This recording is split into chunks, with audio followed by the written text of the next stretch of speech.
like the Houston Police Department. And that was of concern to her. That's what was being reported. So again, the question is, are terrorists particularly targeting or doing tests on America's schools? 2 in the last few days, 1 in Texas and the synagogue that was penetrated with a school that we just mentioned. Well, this all fits with Beslan, the terrorist attack in 2004 in the former Soviet Union, where hundreds of adults and children were killed. Many experts began to warn this could be really the pattern for the U.S. We'll get into that tonight. I want to play for you some clips, one from the BBC on Beslan. I want to play an NBC News clip from not too long ago last year on the terror cells or the terror tunnels, or drug tunnels, I should say, drug tunnels from Mexico into America. Are they just drug tunnels, or are they more likely drug tunnels and terror tunnels being used by the terrorists as well? Then about how easy is it to get into America from places like Canada? Well, this is of grave concern because, again, Bill Haney was not only warning about the terror tunnels from the Mexico border into the U.S., he also did a program warning about Canada, that Canada was increasingly becoming a threat to the U.S. And yet, on March 15th, that's yesterday, Red State had a headline. Here it is. Up to 700 Iranian military and government officials may be living illegally in Canada, and no one cares. Joining me tonight is going to be Anni Cyrus to talk about these things, as in her new book, she is also warning about major terrorist attacks in the U.S. and how it could go down. But we're going to pull out of the vault warnings from our friend, the late Bill Haney. There's a new article out today by our friend Robert Spencer. Here it is, Why the Jihad in America is Heating Up. The Islamists now are gaining. They're moving from the phase 1 of tolerance. Now that their numbers are so large, they're abandoning tolerance, and now they're going straight to jihad. We'll ask Anni Cyrus about that. We've got a lot to get to tonight, so let's get to it. But before we do, remember, we are brought to you by you. Tweet, text, email, Facebook, Getter, Truth Social. Tell all your family and friends to tune in right now. I guarantee you we're going to cover some things you're not going to hear anywhere else. Some analysis and dots connected. By the way, I got over the weekend a little note from someone who said, I am, and they put in all caps, finally going to make a contribution. And they signed up for a $20 a month contribution at worldviewfoundation.com. I appreciated the note, and I appreciated their honesty and the words in all caps, finally. Because, you know, I've been saying, I know there's a lot of you out there watching and listening who can afford to support us financially, but you don't. And I don't know why, because you can afford to do so. She was honest enough and humble enough and kind enough to say, well, here I am finally going to start supporting you every month. And she signed up for a $20 a month contribution. Maybe you are one of those people that thinks, you know what, $10 a month, $20 a month, it doesn't matter. It's not enough to mess with. It's their budget. They got to bring in 40,000 plus, around 40 grand a month. What's my $10 or $20 a month going to do? Well, you know what? If 1,000 of you give $20 a month, that's half right there. That's $20,000 a month. If 1,000 of you give $10 a month, that's $10,000 a month. Oh, I can't tell you, listening friends, how quickly it adds up. And most of our donors are just that, small dollar donors. So please go, will you, to worldviewfoundation.com and sign up for a $10, $15, $20, $25 a month contribution. Maybe you can do 50. Maybe you can do 100. Maybe you can do 100, 200. But for those of you right now that can do 10 or $20 a month, will you join the generous individual that signed up for $20 a month automatically every month at worldviewfoundation.com? Because that's what we've really been pushing for. Because I know there are a lot of you out there that watch, that listen, to appreciate us, that are thankful for us. And you can do $10 a month. You can do $20 a month. I just think you think it's a waste of time because it's not going to really matter.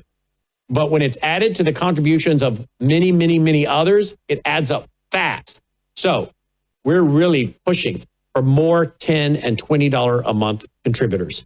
worldviewfoundation.com, worldviewfoundation.com. You'll also find our mailing address there if you prefer to support us through the mail. Can I also mention going to worldviewtube.com/sponsors, where you're going to find so many great and wonderful products that you need. You guys know I take Bella Grace each and every day, the powerful elixir at melissahousebg.com, a powerful elixir with 3 powerful ingredients: collagen, the peptides cut short so your body actually absorbs it versus flushing it through, which is what most of the cheap collagen does, flushes right through. It's got the cat's claw, that's the anti-inflammatory, and it's got the astaxanthin. So please check that out. There's over 100 clinical trials on that. Melissa loves the Bella Grace skincare. She's also very, very happy with the Bella Melts. That stimulates your body's natural GLP-1. Check that out, melissahousebg.com. You also know Swish for Life. That's Numi. Many of you swish like this. I swished already today for 3 minutes with this. This is what gets glutathione in my system within 90 seconds. Over 165,000 studies on glutathione. That's available at swishforlife.com. We have a lower third for that, swishforlife.com, and there it is. And some studies show it may remove mercury from your brain, helping prevent Alzheimer's, dementia, and Parkinson's. Swishforlife.com. There's also the Neuro, which is great for brain and neurological. You can check it all out. Again, 165,000 studies on glutathione. Swish with it. It's in your system within 90 seconds. Melissa and I do this each and every day. Sometimes we do it a couple times a day. Go do your own homework on glutathione. You have to have it to live. And again, it helps to detox your cells and flush out all these toxins that are so bad for your health. Then on top of that, Bella Grace, Numi. The other thing I do each and every day, drink every day, is Gatatana. That's available at melissahousegpa.com. Let me see if you can pull that down, guys. I'll go to it, melissahousegpa.com.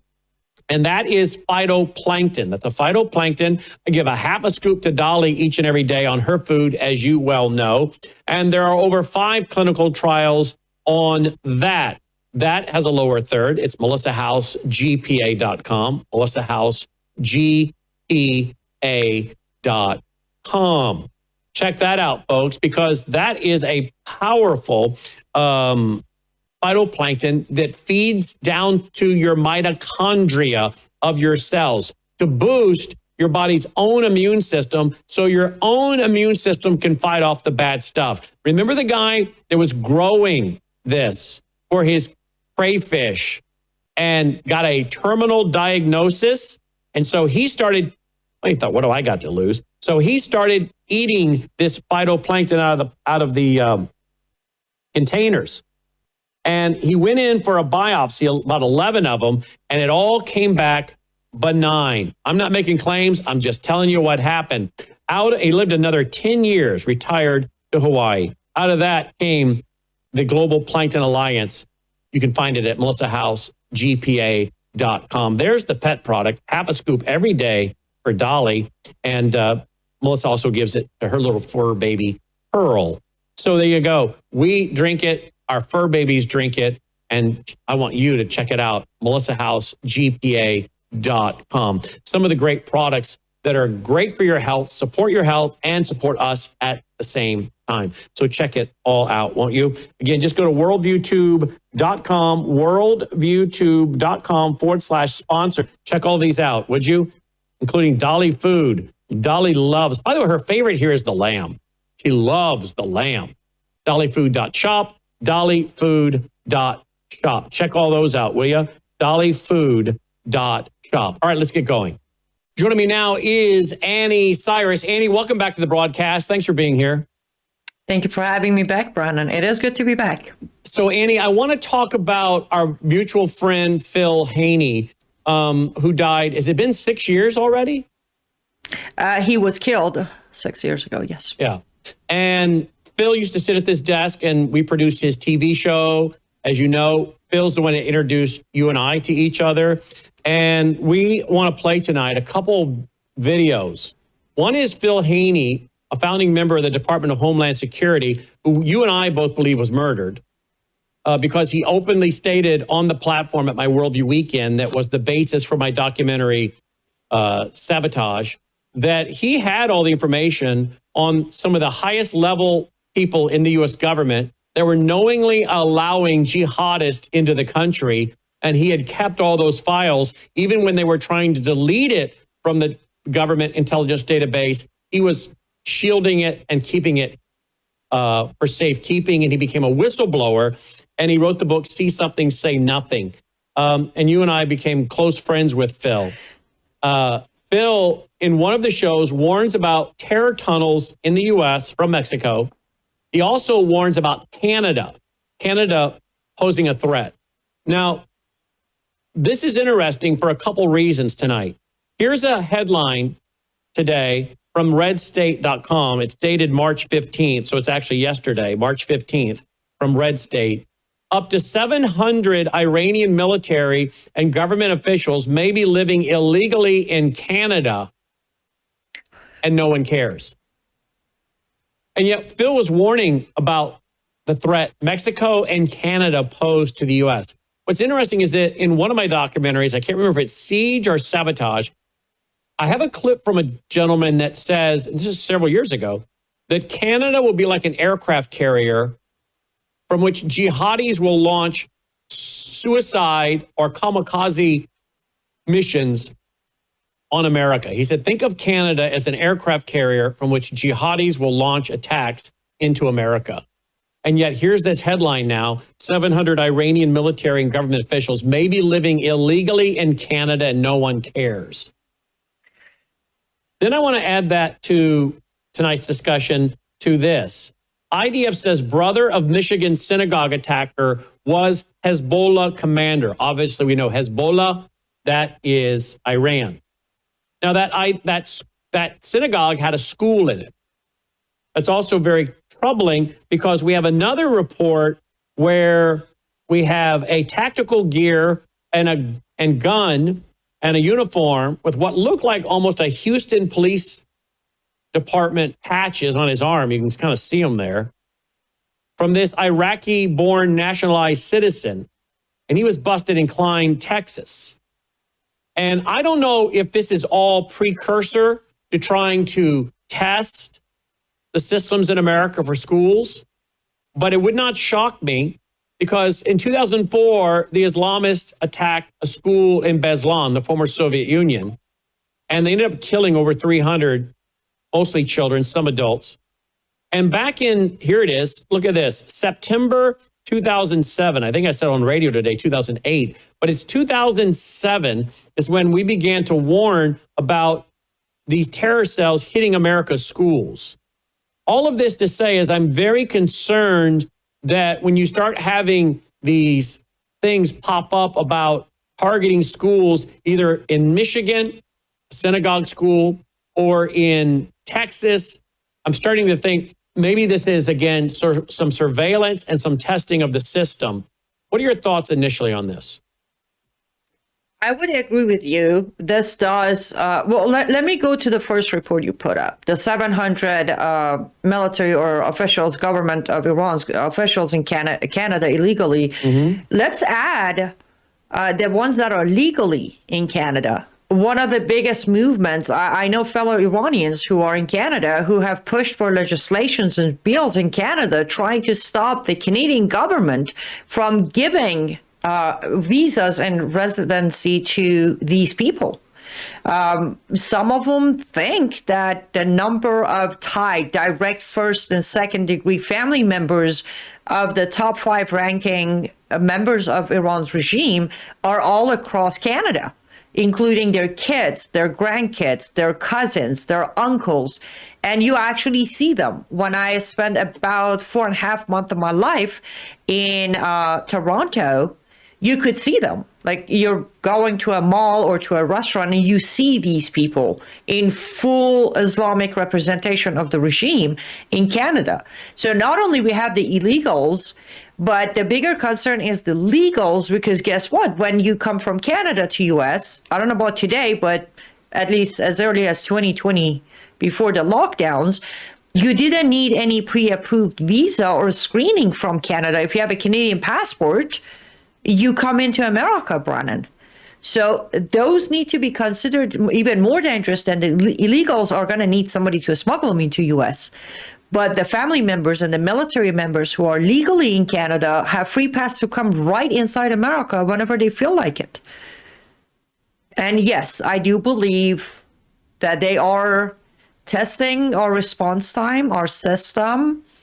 And sadly, also, I think we're going to hear a lot more of those who like to call everything a false flag.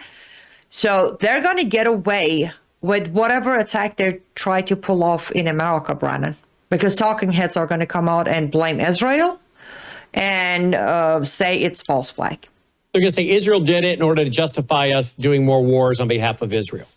Yes. Mm-hmm. That's like already the narrative. Yeah, they always say that about 9/11, that Israel did 9/11. Exactly. But there's zero evidence of that. Where, on the other hand, there are millions of evidence that it was an Islamic movement. Iran was behind it. Qatar was involved with it. Saudi Arabia was involved with it. Those evidence are there for anybody who wants to look at them. Of course. We have a video. We've played it several times. We're going to play it again so we have full context. Joe Kent, somebody I interviewed in person in Dallas, Texas a few years ago, who now is on the national security team for the second Trump term here. And I played this last week, warning about 18,000 terrorist cells in the U.S. I want to get your thoughts on this in context with this conversation. Listen to this. Progress under President Trump's leadership. We have the jihadis of ISIS and al-Qaeda on the run in Iraq and Syria, thanks to the decisive action and the strikes that we've taken there recently since President Trump took office in January. However, we have a persistent threat from the individuals that were allowed into this country by the previous administration. The number one threat that we have right now, in my view, is the fact that we don't know who came into our country in the last 4 years of Biden's open borders. What we have identified is alarming, and I want to share that with you today. We just recently put out a warning of the heightened risk of terrorist attacks posed to the homeland by terrorists pretty much of all stripes, but in particular from ISIS and from al-Qaeda.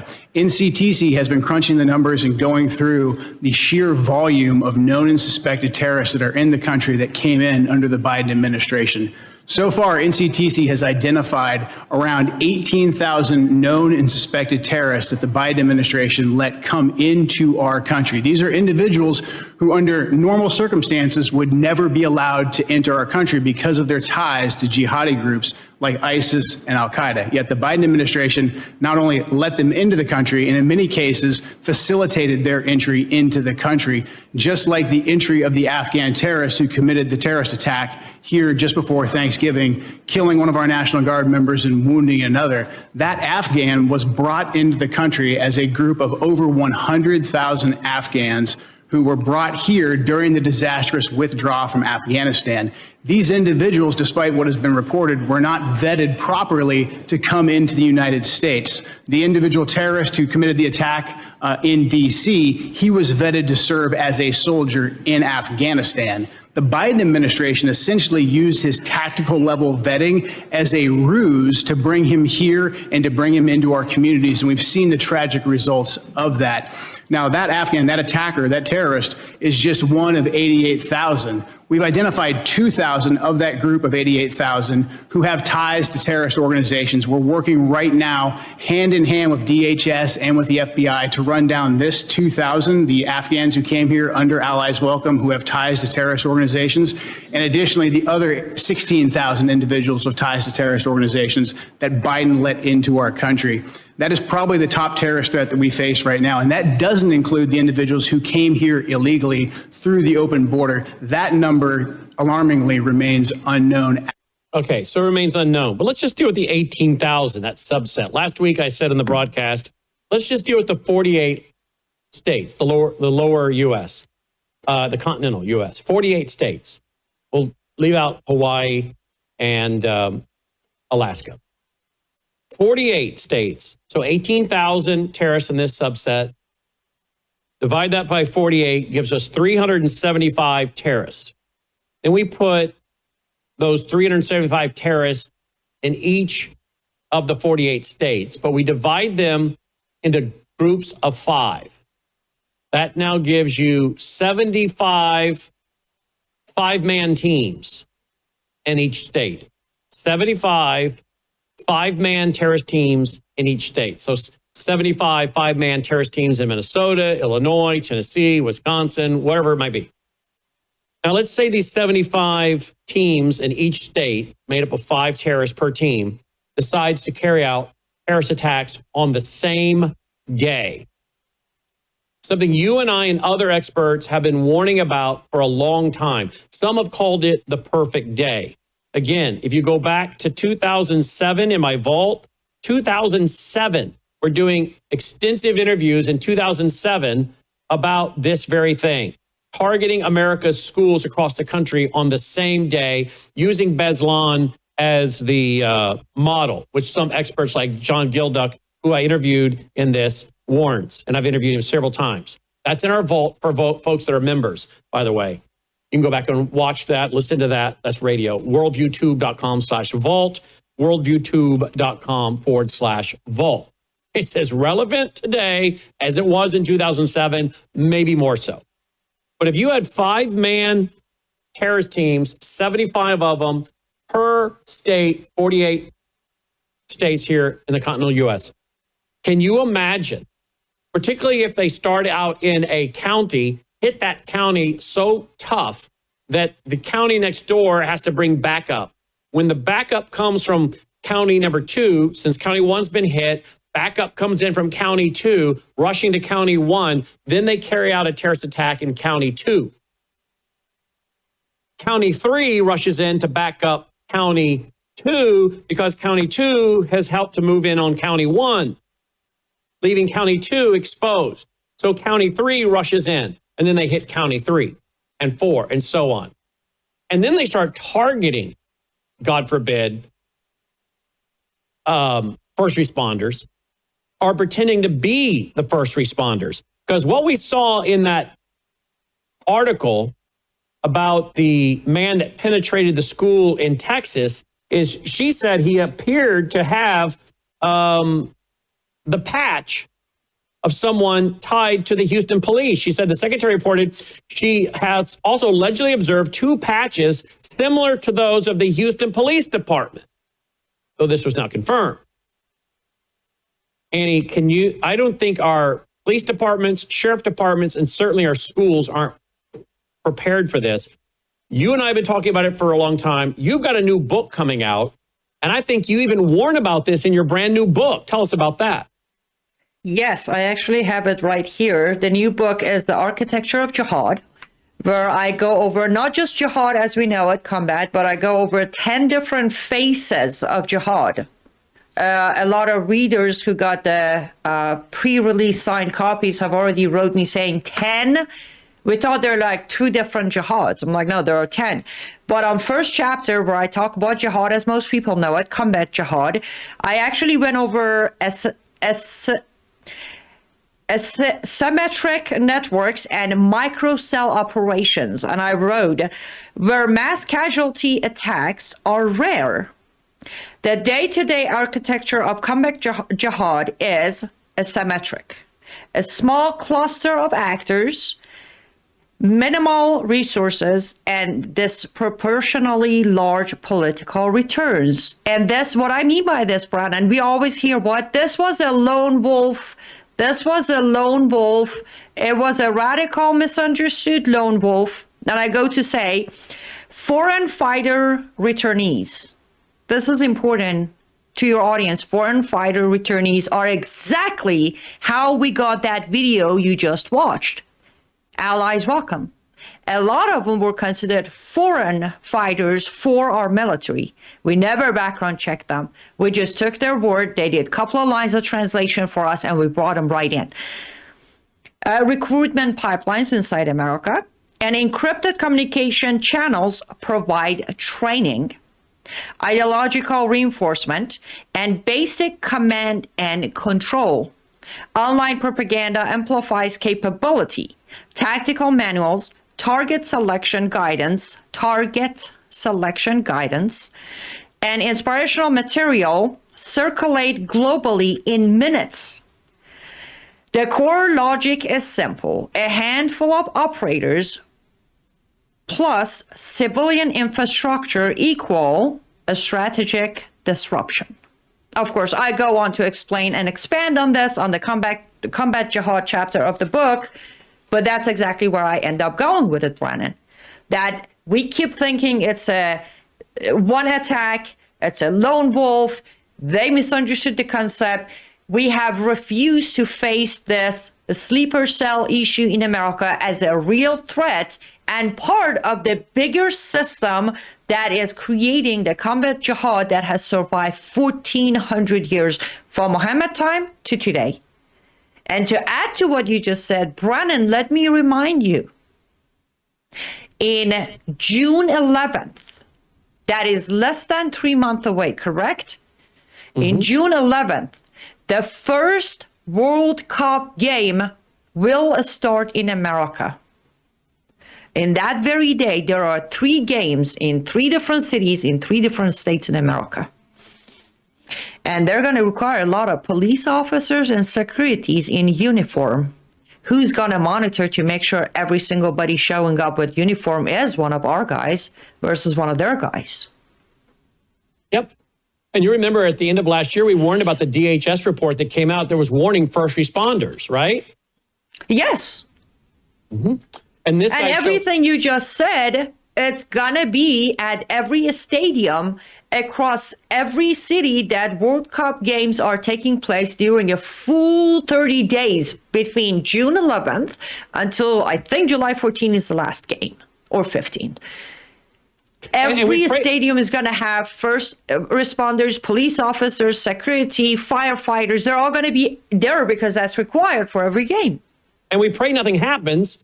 And if nothing happens, that should not cause you to become apathetic, because when they are ready, as David Gobbets always says, I said, David, when are they going to attack? Well, when they're ready. When they're ready. I can't tell you, but when they're ready. Now, what did David say to us again and again? When he went into these mosques undercover, 425 of them here in America, and as he's undercover opposing as an Islamist, well, when is going to be the next attack on America, and how and what? And what did he tell us over and over in our interviews with him, Annie? He said, they tell me next time they will hit us with what is near and dear to the hearts of Americans. Well, what is near and dear to the hearts of Americans other than their children and grandchildren, right? Absolutely. And yet you and I both know our schools are soft targets because we have, sadly, for the most part, nice people that are school resource officers who are doing their best. But these are not guys that, most of them are not physically fit. They're not trained to deal with 2, 3, 4, 5-man teams. So, and now this guy, supposedly someone was going in. If you read the reports in Houston, out of Texas there, somebody was going in, or excuse me, someone was coming out. Someone was coming out of the outside door, and he came in, grabbed the door and went on in. So that's how he got into that first door, supposedly. So again, we have so many ways for them to do this. Not to mention, you could very easily have people on the inside who open doors, right? So we got a real problem with the fact that most school administrators, most police chiefs in America, most sheriffs, if you were to ask them, tell me about the terrorist attack in Beslan, what do you think they would say? If I said, tell me what you know about the terrorist attack of 2004 in Beslan, what do you think the average police chief and sheriff would say? Where is that? What are you talking about? I don't know what you're talking about. I'm not familiar with that. That's what they would say, isn't it? Exactly. I'm trying to look on my book again to not to oversell, but under 2 different chapters. One of them is the law for jihad, and one of them is the political jihad. On both chapters, I bring this very up that please grab a copy of this book and send it to your chief of police and tell them to read these 2 chapters, because I explain exactly how they don't know what they're facing every time they're pulling over somebody in their area. They have no idea what they could possibly face under these two jihad. Mm-hmm. Every time they're going into court, they have no idea what's awaiting them. And I think this is cliche, but Brennan, they just need to get it right once. Yep. But we have to get it right every time. Mm-hmm. Here is an article that also, ironically, came out today, March 16th, 2026, by our mutual friend Robert Spencer, who almost got killed by two ISIS terrorists in Texas when the FBI knew these guys were going to Texas to try to target the event with Pamela Geller and Robert Spencer. And supposedly one of the FBI guys texted the terrorists, tear up Texas, right? Yes, and there was a second attempt on his life in Europe when they tried to poison him through a handshake. Remember that one? Yeah, I do. So this guy knows well what he's talking about. But look at this. Why? This is by Robert today. Why the jihad in America is heating up? Why is it heating up? He states, it seems as if the United States is passing from Quran's first stage of jihad to the second. Muhammad's earliest biographer, an 8th century Muslim, explains that there is a progression of Quranic revelation about warfare. First, he says the Muslim preached tolerance because they were small, powerless band that depended upon the indulgences of larger forces. When the Quran says to your religion and to me, my religion, it isn't generously granting to non-believers the right to practice their own religions. It's demanding that tolerance from the non-believers. When the Muslims gained political and military power, however, they stopped preaching tolerance. The second stage of the Quran's teaching on warfare is defensive jihad. Permission is given to those who fight, says the Quran, because they have wronged, and Allah is able to give them victory. The Michigan synagogue attack would be considered defensive jihad, where it was supposedly revenge for Israel's alleged atrocities in Lebanon. The Muslims were wronged, so they have permission to fight. Even that, however, was not Allah's last word on the circumstances in which Muslims should fight. This Islamic expert explains offensive jihad by invoking Quranic verses, quote, then God sent down to him, fight them so there is no more seduction until no believer is seduced from his religion, and the religion is God's, i.e. until God alone is worshiped. The Quran quotes the Quran verses he quotes here commands much more than defensive warfare. Muslims must fight until the religion is God's. That is, until Allah alone is worshipped.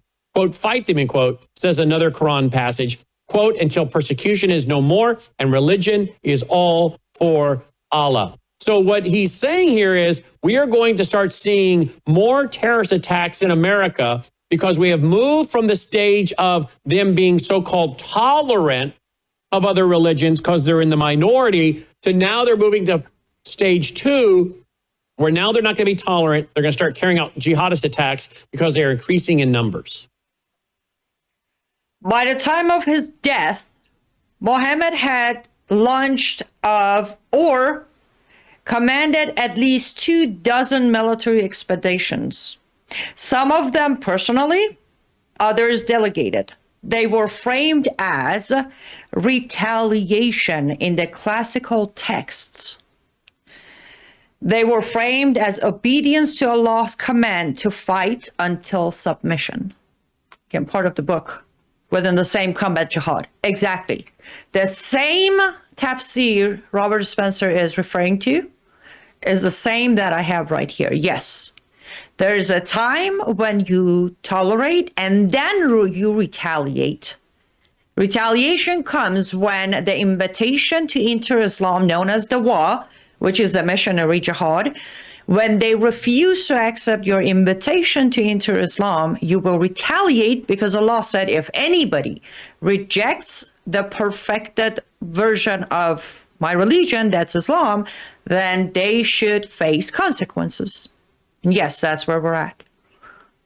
Now that brings us to the terror tunnels, because you're going to have to get fighters in here.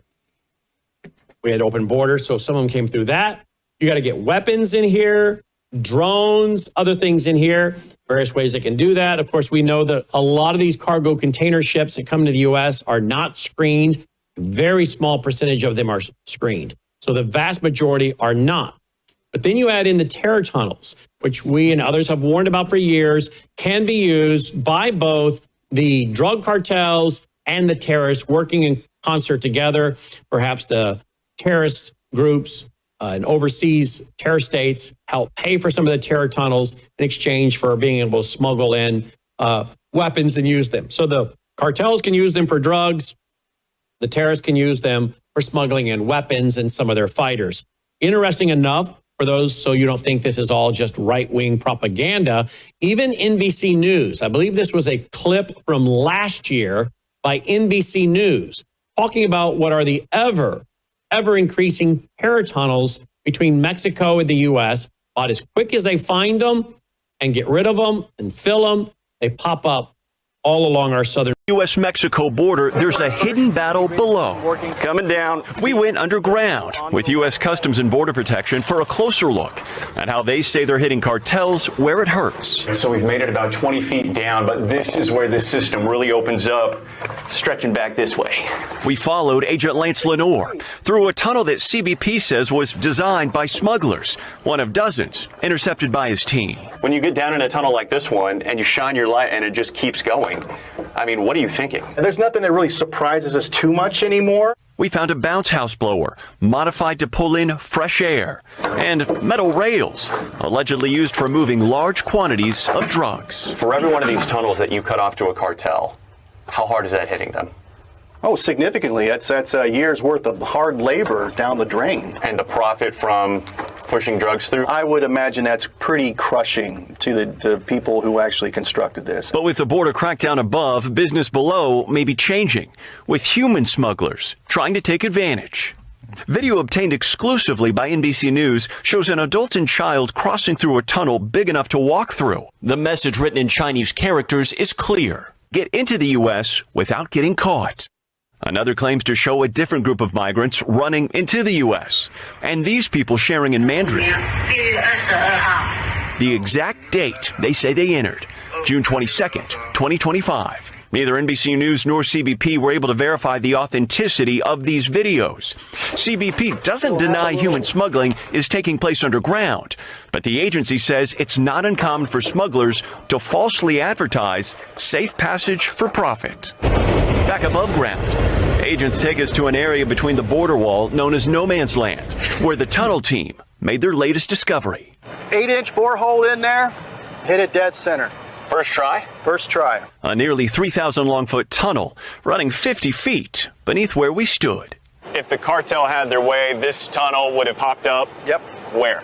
Pick any warehouse in this area right here. An illicit empire worth billions, fueling a never-ending fight underground. And of course, we appreciate that report by NBC News as well as our Border Patrol agents and the work they're doing. But again, I noticed none of them mentioned Islam or the smuggling of weapons. It's all drugs and humans. Now, obviously, the railroads, the railroad tracks for the movement of heavy items was mentioned. Drugs. How do we know that's all the heavy equipment they're bringing in or heavy cargo? It seems to me this could just as well be used to bring in terrorists and to bring in terror equipment, correct? Absolutely. I mean, we know, without them admitting too much, but we do know that our government has confirmed that IRGC has made a deal with Mexican cartel.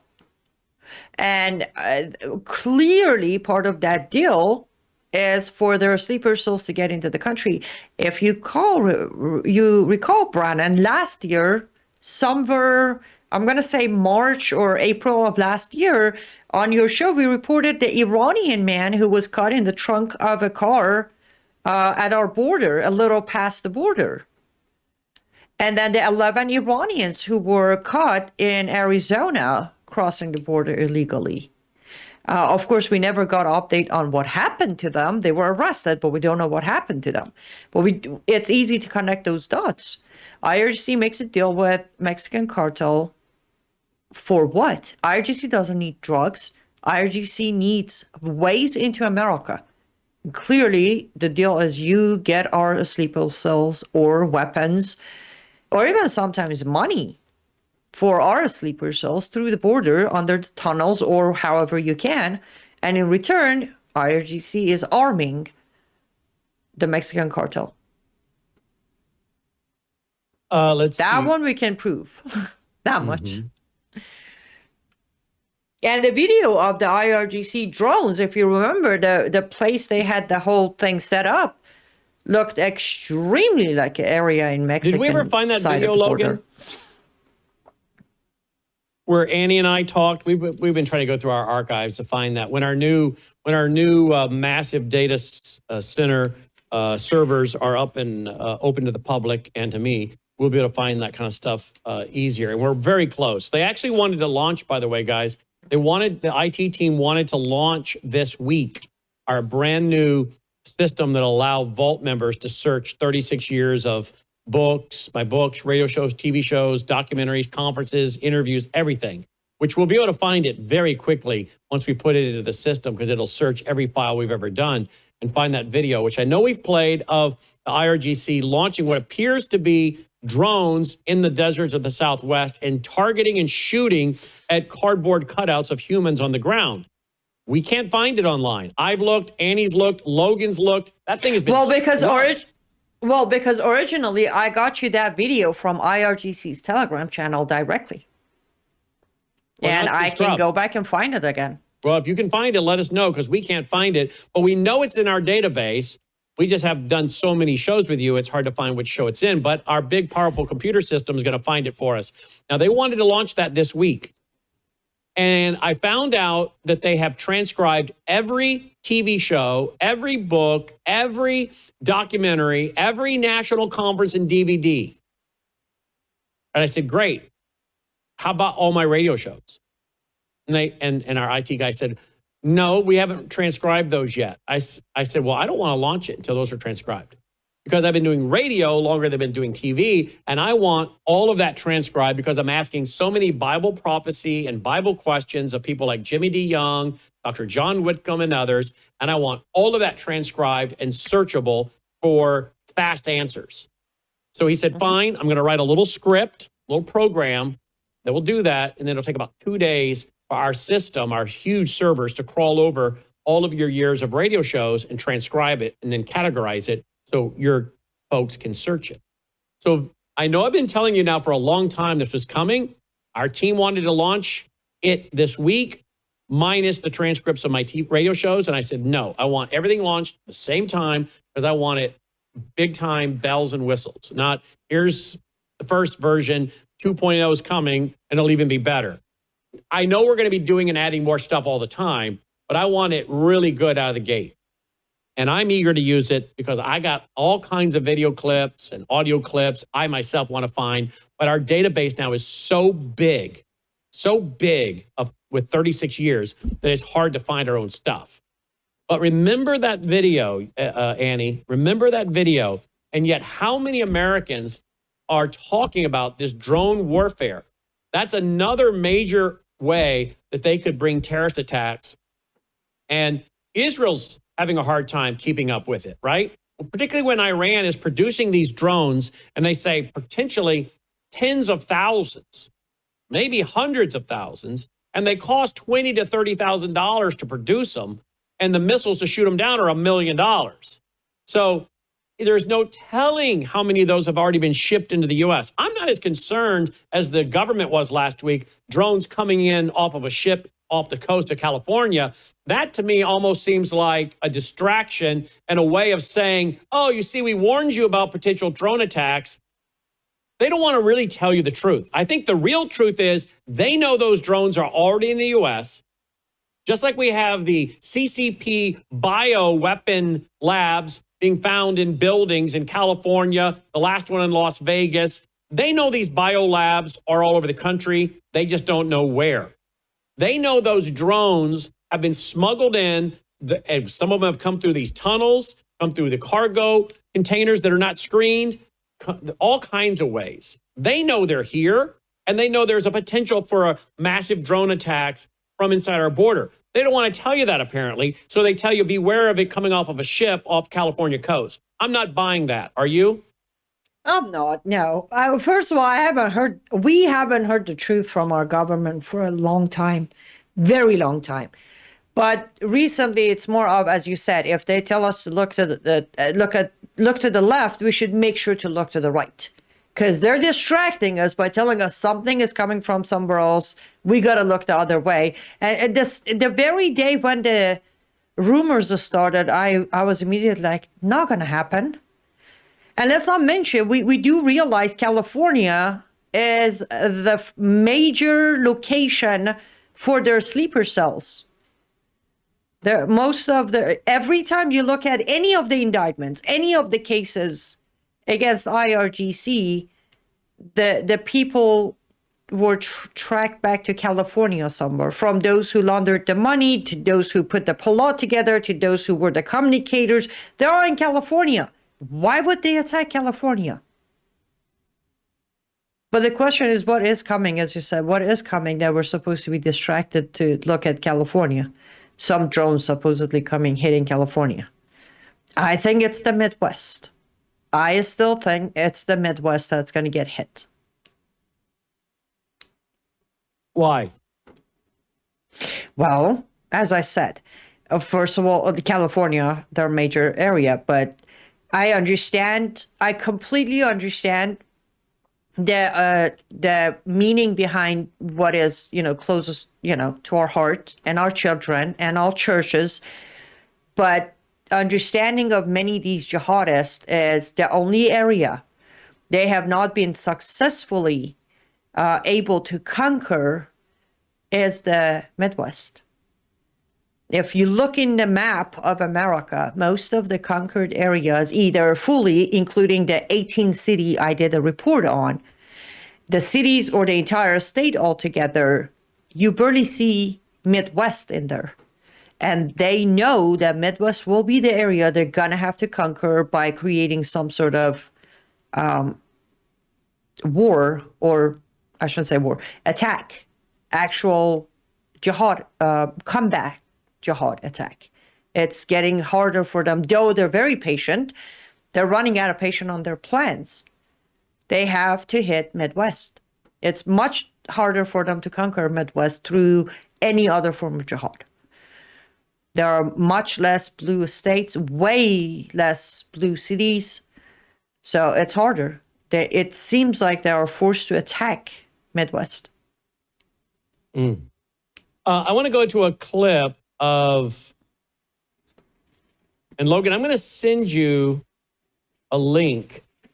This footage of IRGC may be in this video I'm about to email you. You can scan it real quick and see if it's in there. I'll send that to you real quick. But I want to switch real quick before we go to the Phil Haney piece, the late Phil Haney. I want to switch to back to the issue of Beslan. Because again, many experts have been warning for several years. You saw that interview we did with John Gilduck back in 2007. He wrote a whole book about that, thick on it. Here is the BBC on that terrorist attack in the former Soviet Union, which many think could be the model for attacks on soft targets. Remember, Dave Gobbets, as Annie just said he's being told when he goes undercover, the next attack will be on that which is near and dear to the hearts of Americans. I'm concerned that might mean their children and grandchildren in schools. Watch this from the BBC on Beslan. It was the first day of term in school number 1 in Beslan. In Russia, there are no classes when pupils come back from the summer. It's supposed to be a day of celebration and catching up with friends. But rebels stormed the school and forced more than 1,100 children, parents and teachers into a small gym. They wanted Russian troops to leave the nearby Republic of Chechnya. We were standing next to the school gates. I saw 3 people running in with machine guns. At first I thought it was a joke. Then they began shooting into the air, and I ran away. This was the start of a siege that went on for 52 hours. It was cramped and swelteringly hot in the gym with no food or drink. There were bombs taped to the wall and hanging from the ceiling. Older pupils were forced to attach explosives to the basketball hoops, and children were forced to stand near the windows as human shields. A few children, like this little girl, did manage to escape.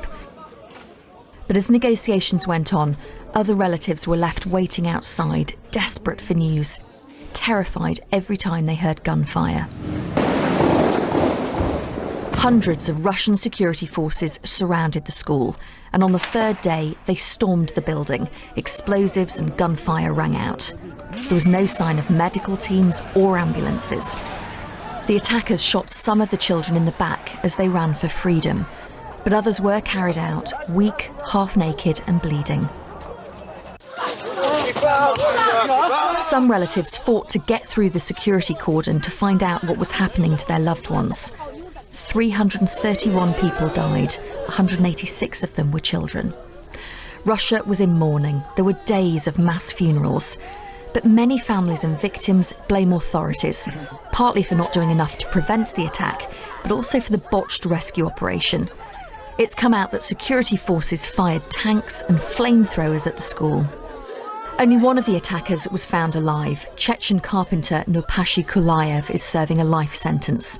Authorities were cleared of any wrongdoing. For 13 years now, families and hostages have fought that decision. They could be awarded compensation, but most say it's more about establishing responsibility. So there you go, Beslan. It's a warning to America. Now, these terrorist tunnels, again, we've talked about that, what they can be used to do. These terrorists, the 18,000 terrorists we know in the U.S., we're moving to the next phase of Jihad, article by Robert Spencer. And all that, I think, sets up real well for us, sadly, to play the video from a good 6-7 years ago now of Phil Haney, who is a founding member of the Department of Homeland Security. He filmed this in our studio. We produced his programs from this desk, from this room. Before we play this, and then we have one about Canada that he did, that we want to set up as well. Before we play this, what would you like to say about Phil and about what we're about to hear? What do I want to say about Phil? I wish he was here. We need him more than ever.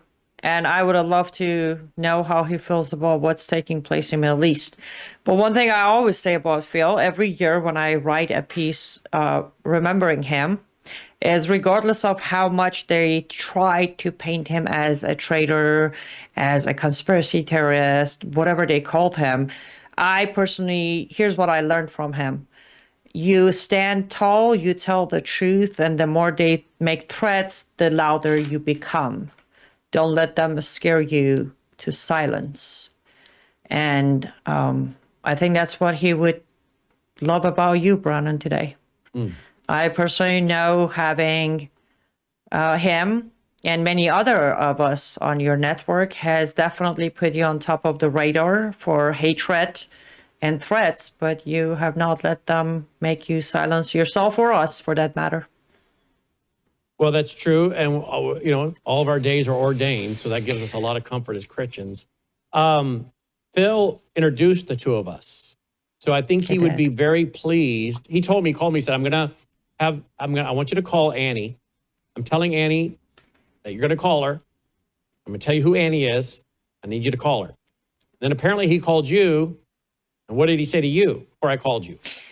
He called me and said, you're going to get a call from Brannon House. He's working on his newest documentary, and he's going to need your expertise. You don't need to run a background check. I'll tell you that he's one of us and you trust him. I said, yes, sir. Got off the phone and he called. Yeah, and that's what he said about you. He had vetted both of us, and he put us together. We're still working today. And you and I both believe, of course, that he was murdered. He was shot in the chest, apparently shot below the heart, came out the back on a side road there at a rest stop in California. There is the DNA of at least 2 people on the gun, which is weird. There was no suicide note for 2 years.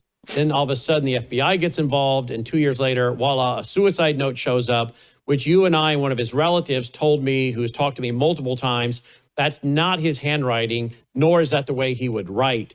And initially, the coroner, and we have the screenshot of the coroner's report, who ruled it homicide, and then apparently they were bullied by the FBI into changing it to suicide. Do I have all that right? Absolutely, yes. We did a special coverage on your program. I even took a picture of his signature on my copy of his book. We put it up on a screen side by side. Clearly, whomever did the writing was a righty who was trying to write with their left hand.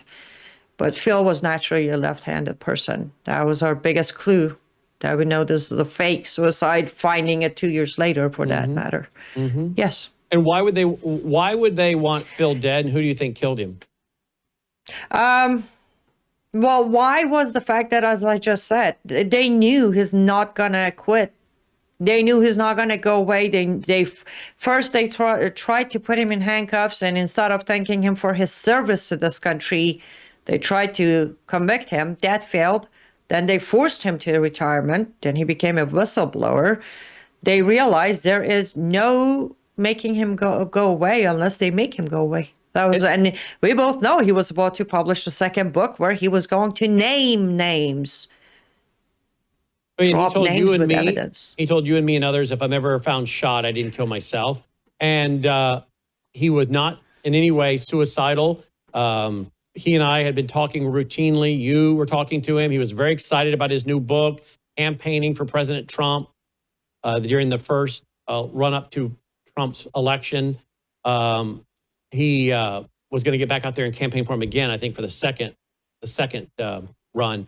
But he was busy working on that book, doing many other things. He was very positive.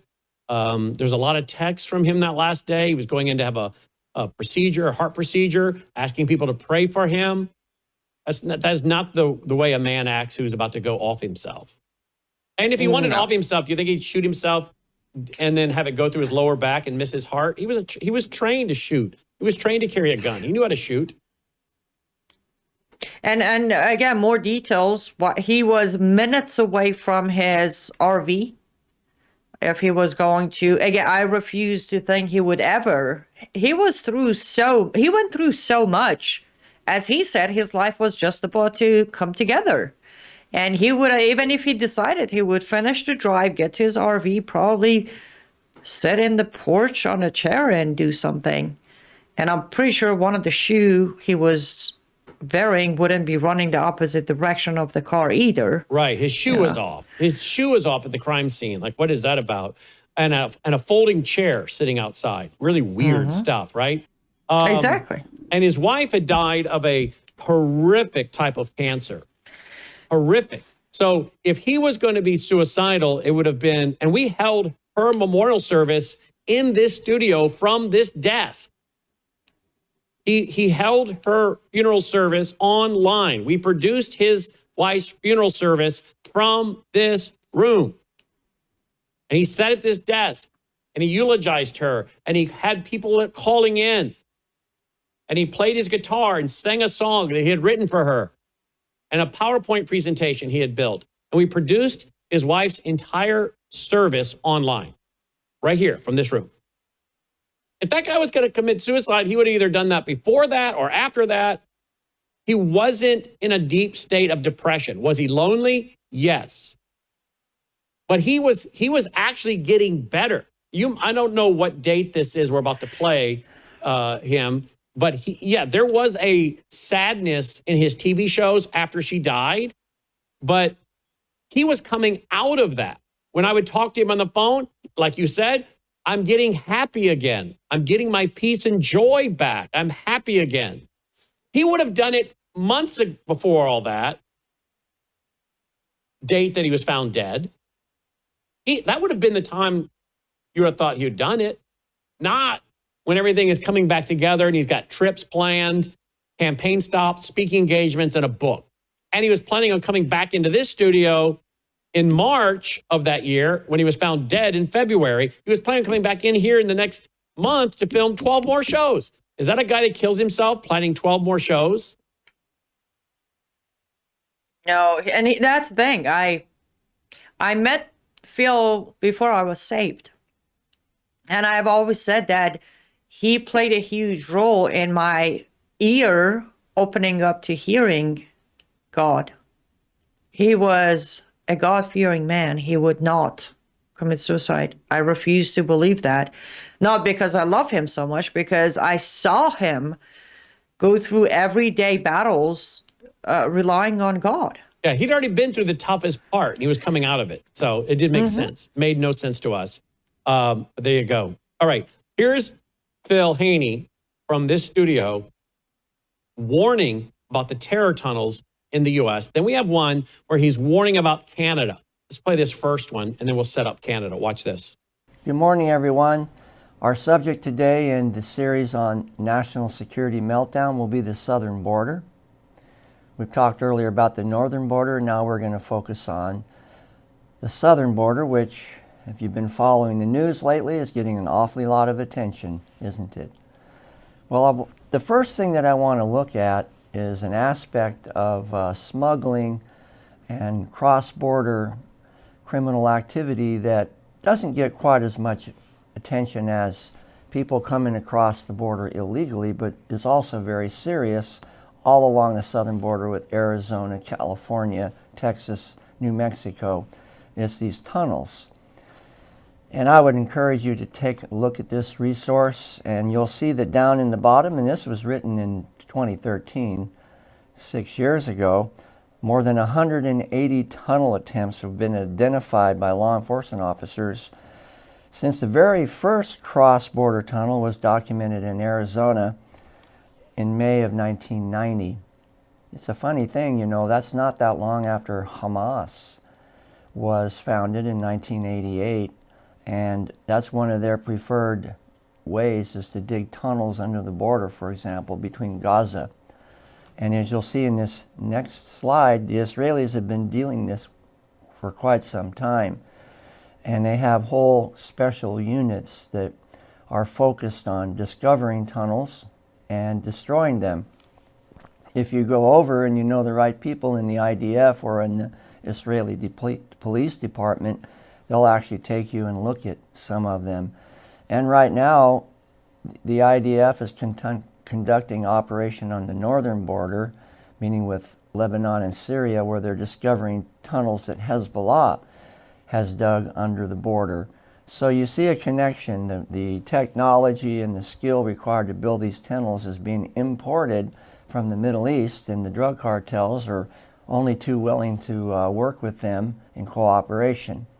Meanwhile, as we've talked about this a little bit earlier in the segment on Iran and Hezbollah, it's well known that not only Iran but other jihad groups like Hamas are operating in Central and South America and have formed partnerships and coalitions with the drug cartels, partly to market their products in Europe and the Middle East, but also to teach them tactics, warfare tactics, how to intimidate their enemies and force them to submit to their rule, to their authority. Mexico is one of the most dangerous countries in the entire world right now because of the very high murder rate among politicians, journalists, and civilians. Tens and tens of thousands are being killed every year in the drug wars and the battles between the cartels. And mixed in with this is Hezbollah and other Islamic groups that are there as opportunists to also make money off the drug trade and human trafficking so that they can finance their operations over in the battle zones of the Middle East. All right.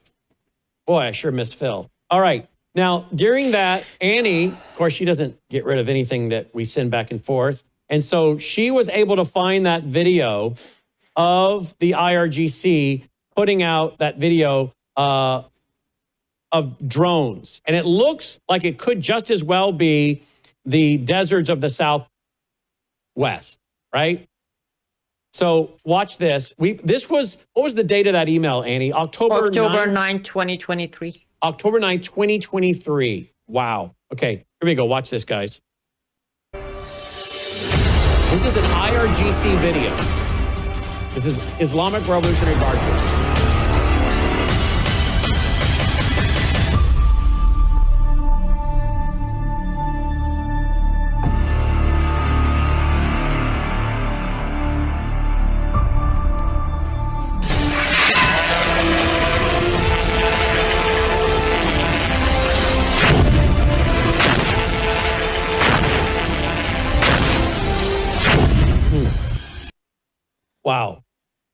look at all those, bullets or whatever it is they're spraying on that crowd. Let's look at that last part again. Watch this again.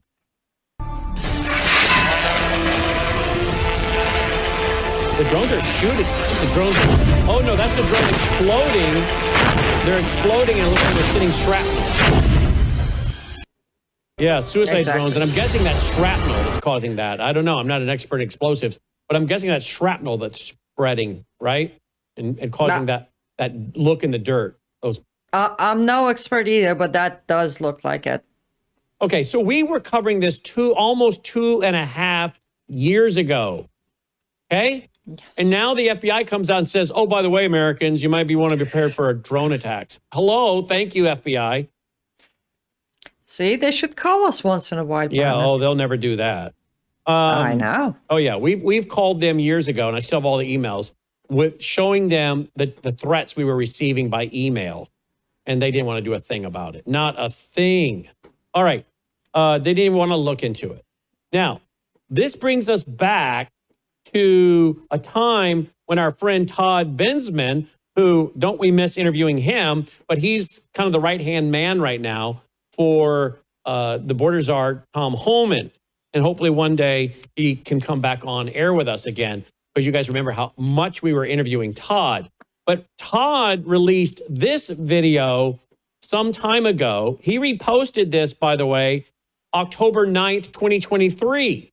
The same night we covered that, he posted this. Look at that, October 9th, 2023. Good time to revisit this. Okay, so he had put this out before. And what is it about? The mosque in Mexico. The mosque in Mexico that appears to be a place where they're helping jihadis stay for a while till they can get into the U.S. Watch and listen to this.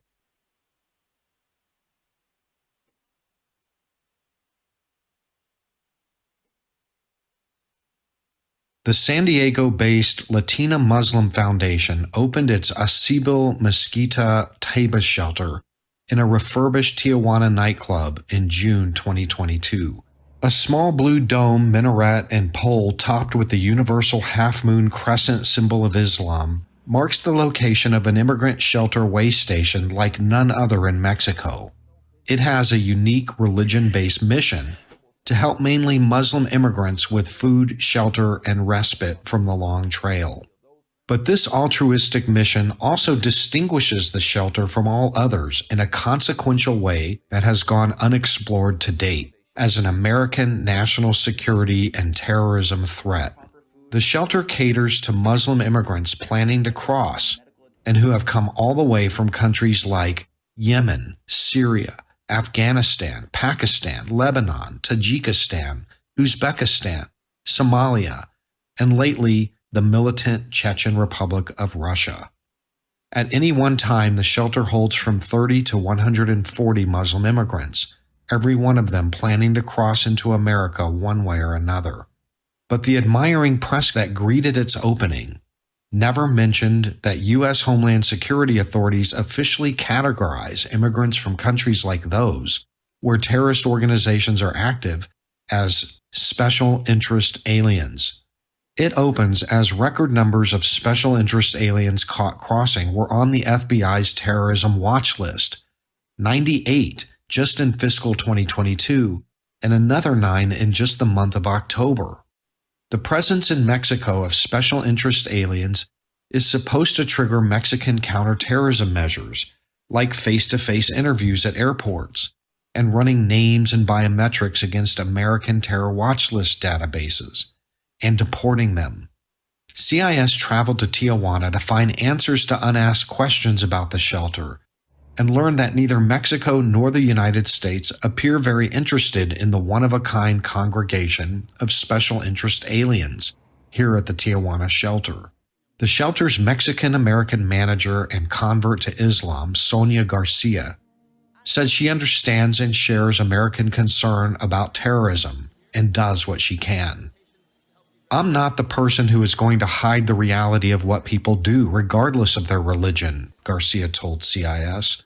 Just because they are Muslims, we are not going to let them come to the United States or Mexico to hurt people. Garcia said her organization has called Mexican authorities twice when staff grew suspicious of certain travelers for further security checks and that they were rejected. But Garcia and her staff are not trained in security like American and Mexican intelligence officers. Plenty of migrants come and go at will to cross the border. They are a mix of families and adult single men who came for a few days or weeks and take advantage of the shelter's halal-approved food, its mosque, religious classes, and modesty rules not available in other border shelters in Mexico. Garcia said she has information on everyone in her files and is willing to share what she has with American or Mexican authorities. If somebody's on the list and they want to find out if they came from the shelter, well, they're welcome to come to the shelter and ask us. We have no problem in giving the information or in hiding the information. If he is on the watch list and he came to the shelter, well, it's very good because we'll give them the information, Garcia said about the Americans. But no one from American intelligence or law enforcement has ever asked Garcia for anything. This is Todd Bensman from the Center for Immigration Studies. You can read much more about the Tijuana shelter at CIS.org. And as you guys know, Todd was a regular guest here for several years and in our studio as well, not too long ago, before he then went to work as the personal assistant, right-hand man to Tom Homan. Very interesting, is it not, Annie? Both of these clips we played, the IRGC drones and then what Todd's warning about. And it all fits in with the warning by Phil Haney with terror tunnels coming over from Mexico, right? Absolutely, exactly. And it emphasized that we did not just start. We've been telling everybody about all of this for a long time. The question is, as Todd closed his video with, who's listening or who's interested? Because I think that's what he said. Neither U.S. or Mexico were interested in even visiting that shelter, let alone knowing much about it. Here's also another video we played that night, October 9th, 2023. Listen to this, folks. We're done being tortured and hurt and judged. This is the correct religion. This is the religion that all of humanity needs to be a part of, Islam. And we will not stop until it enters every home. So I want you to repeat after me. I want to hear it in every single district. It should tremble. Brooklyn should hear it. The Bronx should hear it. Queens should hear it. Say it as if the Ummah depends on this, my brothers and sisters. La ilaha illallah. La ilaha illallah. Muhammadur Rasulullah.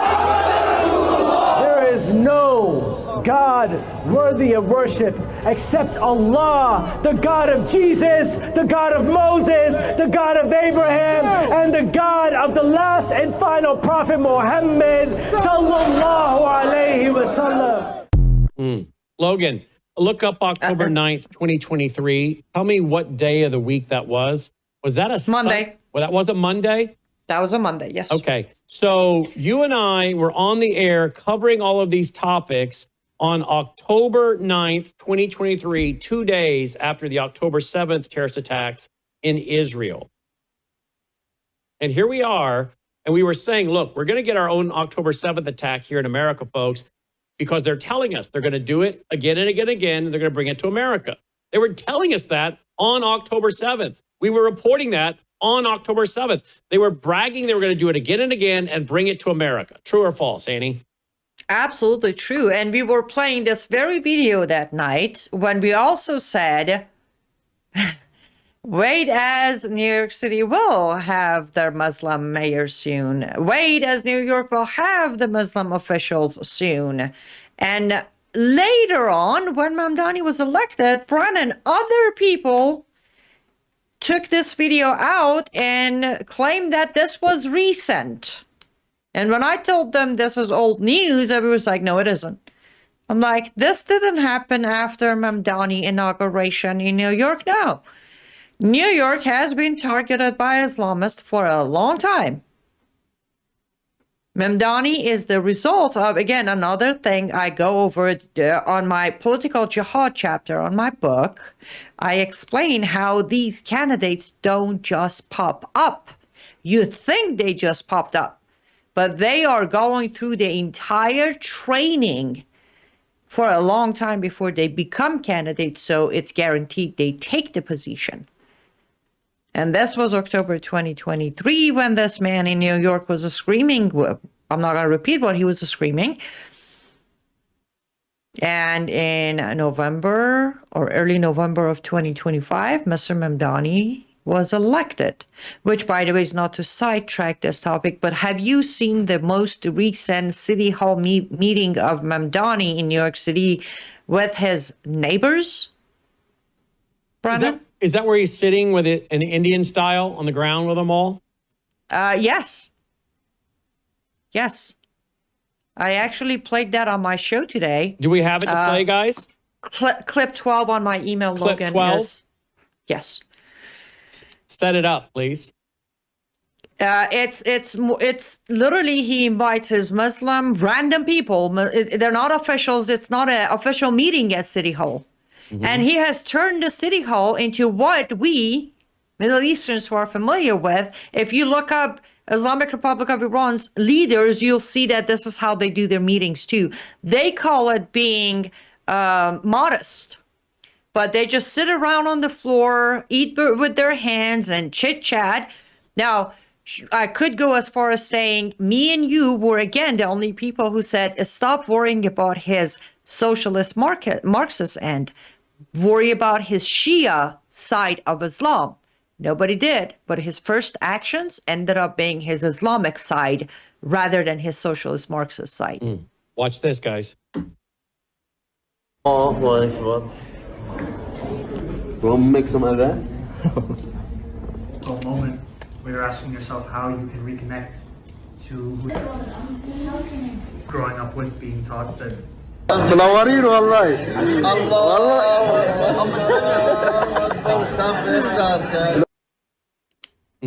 do you like that meeting at City Hall with his neighbors, Brennan?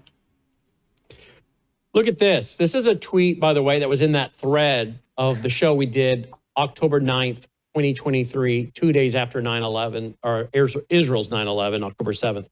Paul Sperry, who wrote the book Muslim Mafia with Dave Gobbets, tweeted this on October 9th, 2023.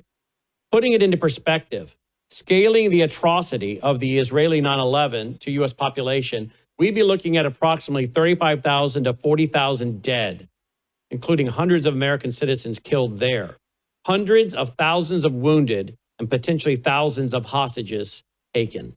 So if you just do the population numbers, is what he was running, Israel compared to America, 1,200 that day killed or taken hostage. I guess what he's trying to say is that would be approximately 35,000 to 40,000 Americans dead.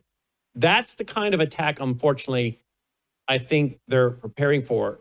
Equal to 9/11, which was over 3,000, or greater. I think what they're looking to do is be far greater. And if not far greater in number, I think the attack they're looking for is going to be one that is, as you say, out of the norm. So it's the Midwest, which is any town USA. Yeah, they expect DC, they expect New York, but any town USA, they don't even have to do the numbers equal to what Paul Sperry's talking about there in October of 2023. If they could equal numbers of 9/11, but do it in any town USA, that, of course, would have a huge impact psychologically. Yes, and I know we're going to do a show on this as we get closer, but I will be writing on my Substack heavily about it. Remember, this year, 2026, we have regardless of Americans not knowing anything about football, I mean, the one you call soccer, it is the biggest event in the world, and we are hosting it. And just the national security issues surrounding that 1 month, Brannon, should put every American on a not to fear it, no, get ready mode. Prepare yourself. And yes, even though majority of games are in Los Angeles, California, Houston, Texas, but we also have 2 stadiums in Florida. We have won a stadium in Missouri, Kansas City. We have won a stadium in Atlanta, Georgia. These are also involved with those games. And everybody who's coming to watch these games, because the host is a split between Canada, Mexico, and America. Let me repeat, Canada, Mexico, and America. Everything we just talked about tonight, Brennan. Canada, Mexico, tunnels, World Cup, games are splitting between 3 countries. Anybody who's coming here, they be able to go to Mexico, watch the next game, come right back into US with no new screening. Nobody's going to say, wait, are you really Mohammed Assad from Syria who got original visa to America? Or did you switch yourself with the jihadi coming back from Mexico? I'm just scratching the surface about those 30 days in America. And that is less than 90 days away. A little over 90 days away. My bad. Well, and we're expecting to face about 5 million potential application for visas. Well, save it and mark it, sadly, folks. Save it and mark it, what she just said. All right, let's go back to that article from Red State. Up to 700 Iranian military and government officials may be living illegally in Canada, and no one cares. Phil Haney also warned about Canada being a threat to our country. Speak to this before we go to this interview, please, Annie. Yes, and as I just mentioned, I don't know, the timing between Canada and Mexico playing a huge role in next couple of months of America. Also, we talked about those who are actually legally in Canada. And I think this is a conservative number, Brannon. I really think it's way more than 7. Again, my 4.5 months in Canada, talking to a lot of fellow Iranians inside Canada, or when you look at the last couple of weeks of weekends, when you see the Iranians, patriot Iranians on the streets of Canada, either Vancouver, Ontario, anywhere they're doing the anti-regime protest, you see the opposition, Iranians who are coming and attacking them on the street. So I think it's way more than 700 as far as illegal goes, but I'm pretty sure there are thousands of legal citizens, Canadian citizens, who are family members of IRGC or active IRGC or family members of the Islamic regime of Iran. Again, they can all come across the border easily. Then I agree with no one cares. We've got video footage, maybe I can find it, of logging roads in northern Minnesota where you can walk across from Canada into Minnesota on logging roads just as easy as day. Maybe I can find those. Logan, can you look that up while I play this, please? Logging roads from Canada into Minnesota.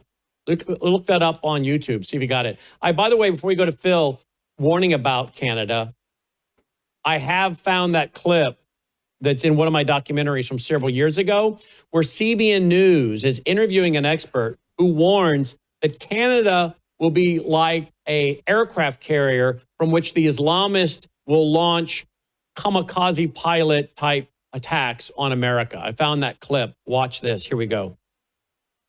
Canada share the longest undefended border in the world. There hasn't been a reason to defend it because there hasn't been a serious threat from either country in a couple hundred years.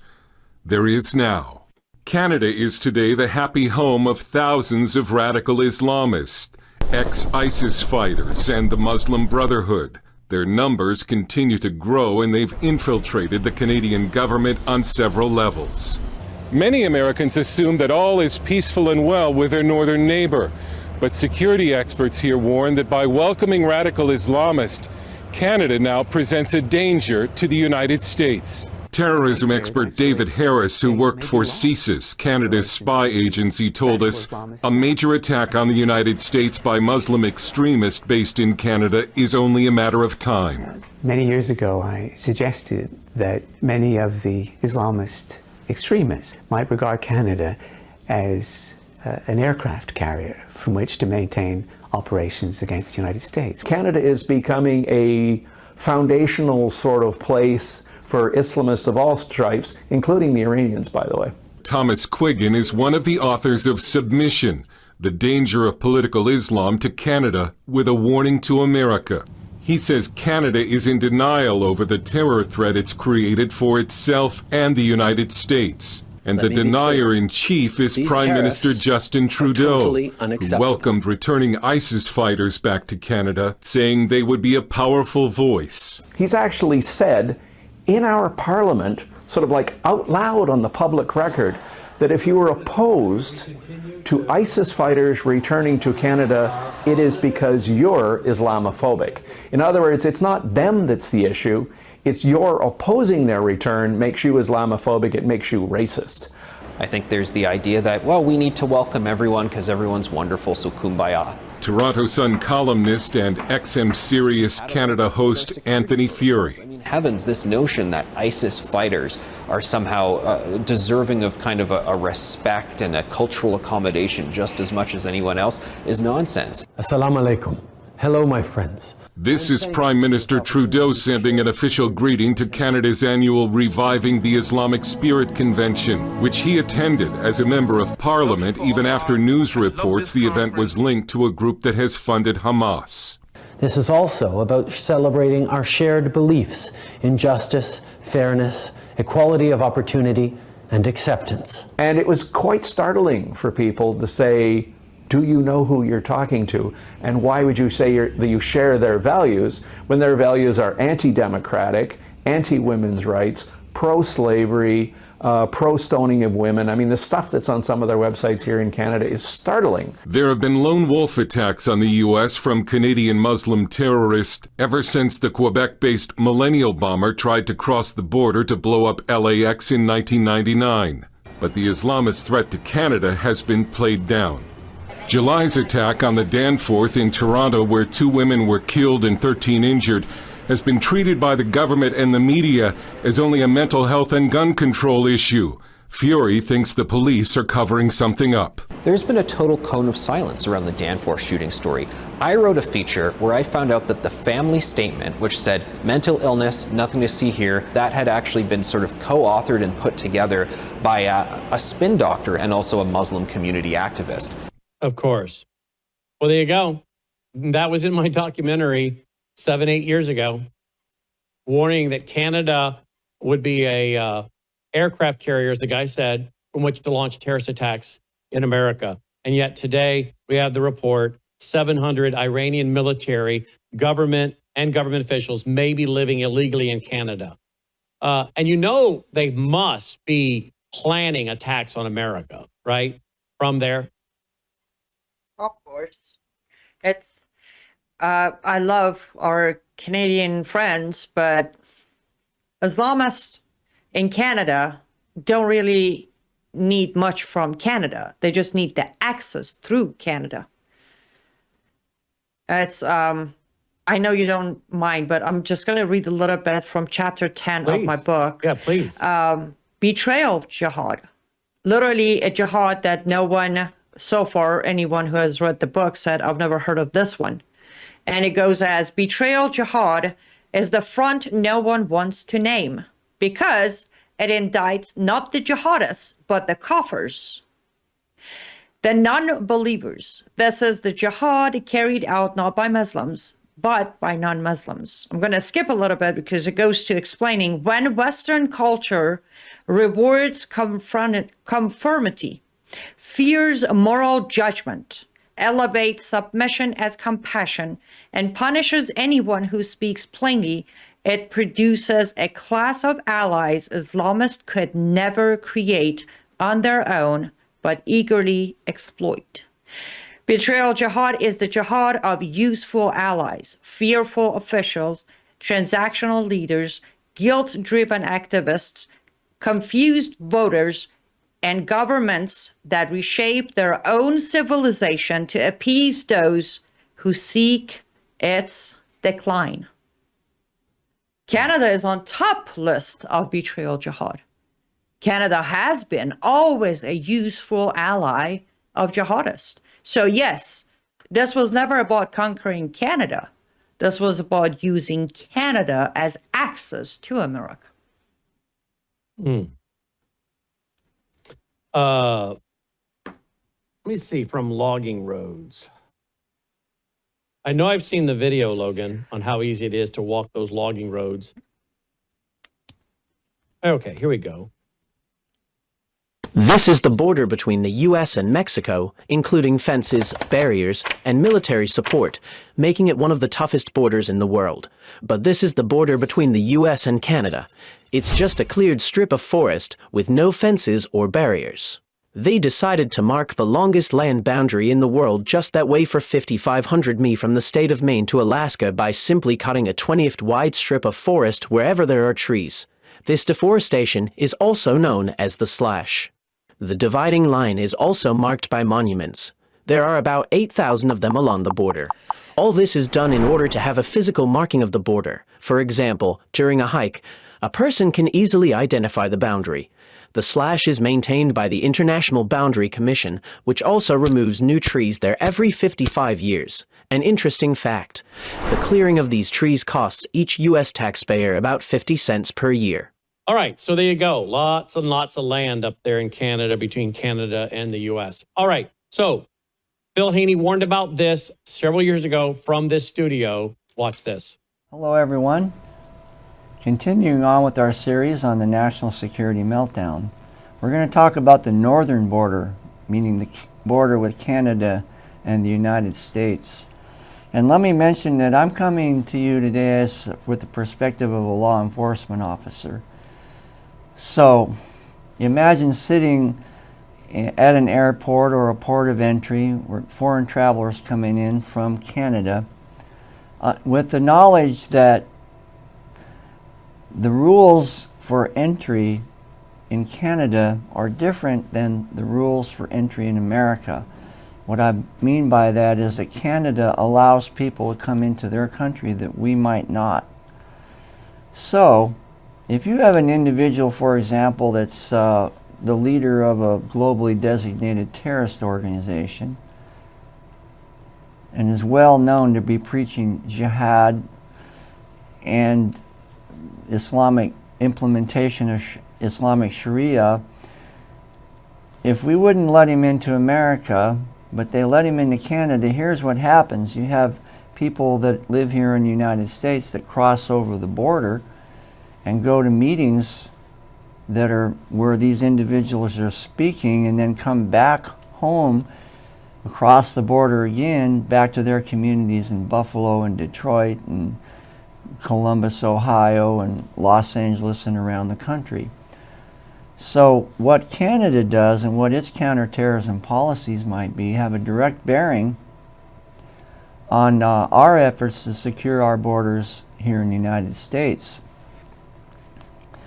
So we're going to look at the northern border today, and we'll start out with a provision that's gained a lot of attention up there in Canada. It's called M103. It's a systemic racism and religious discrimination bill.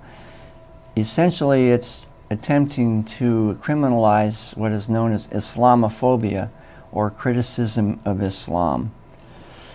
And after a lot of debate from December 1st of 2016 through March 23rd of 2017, it passed.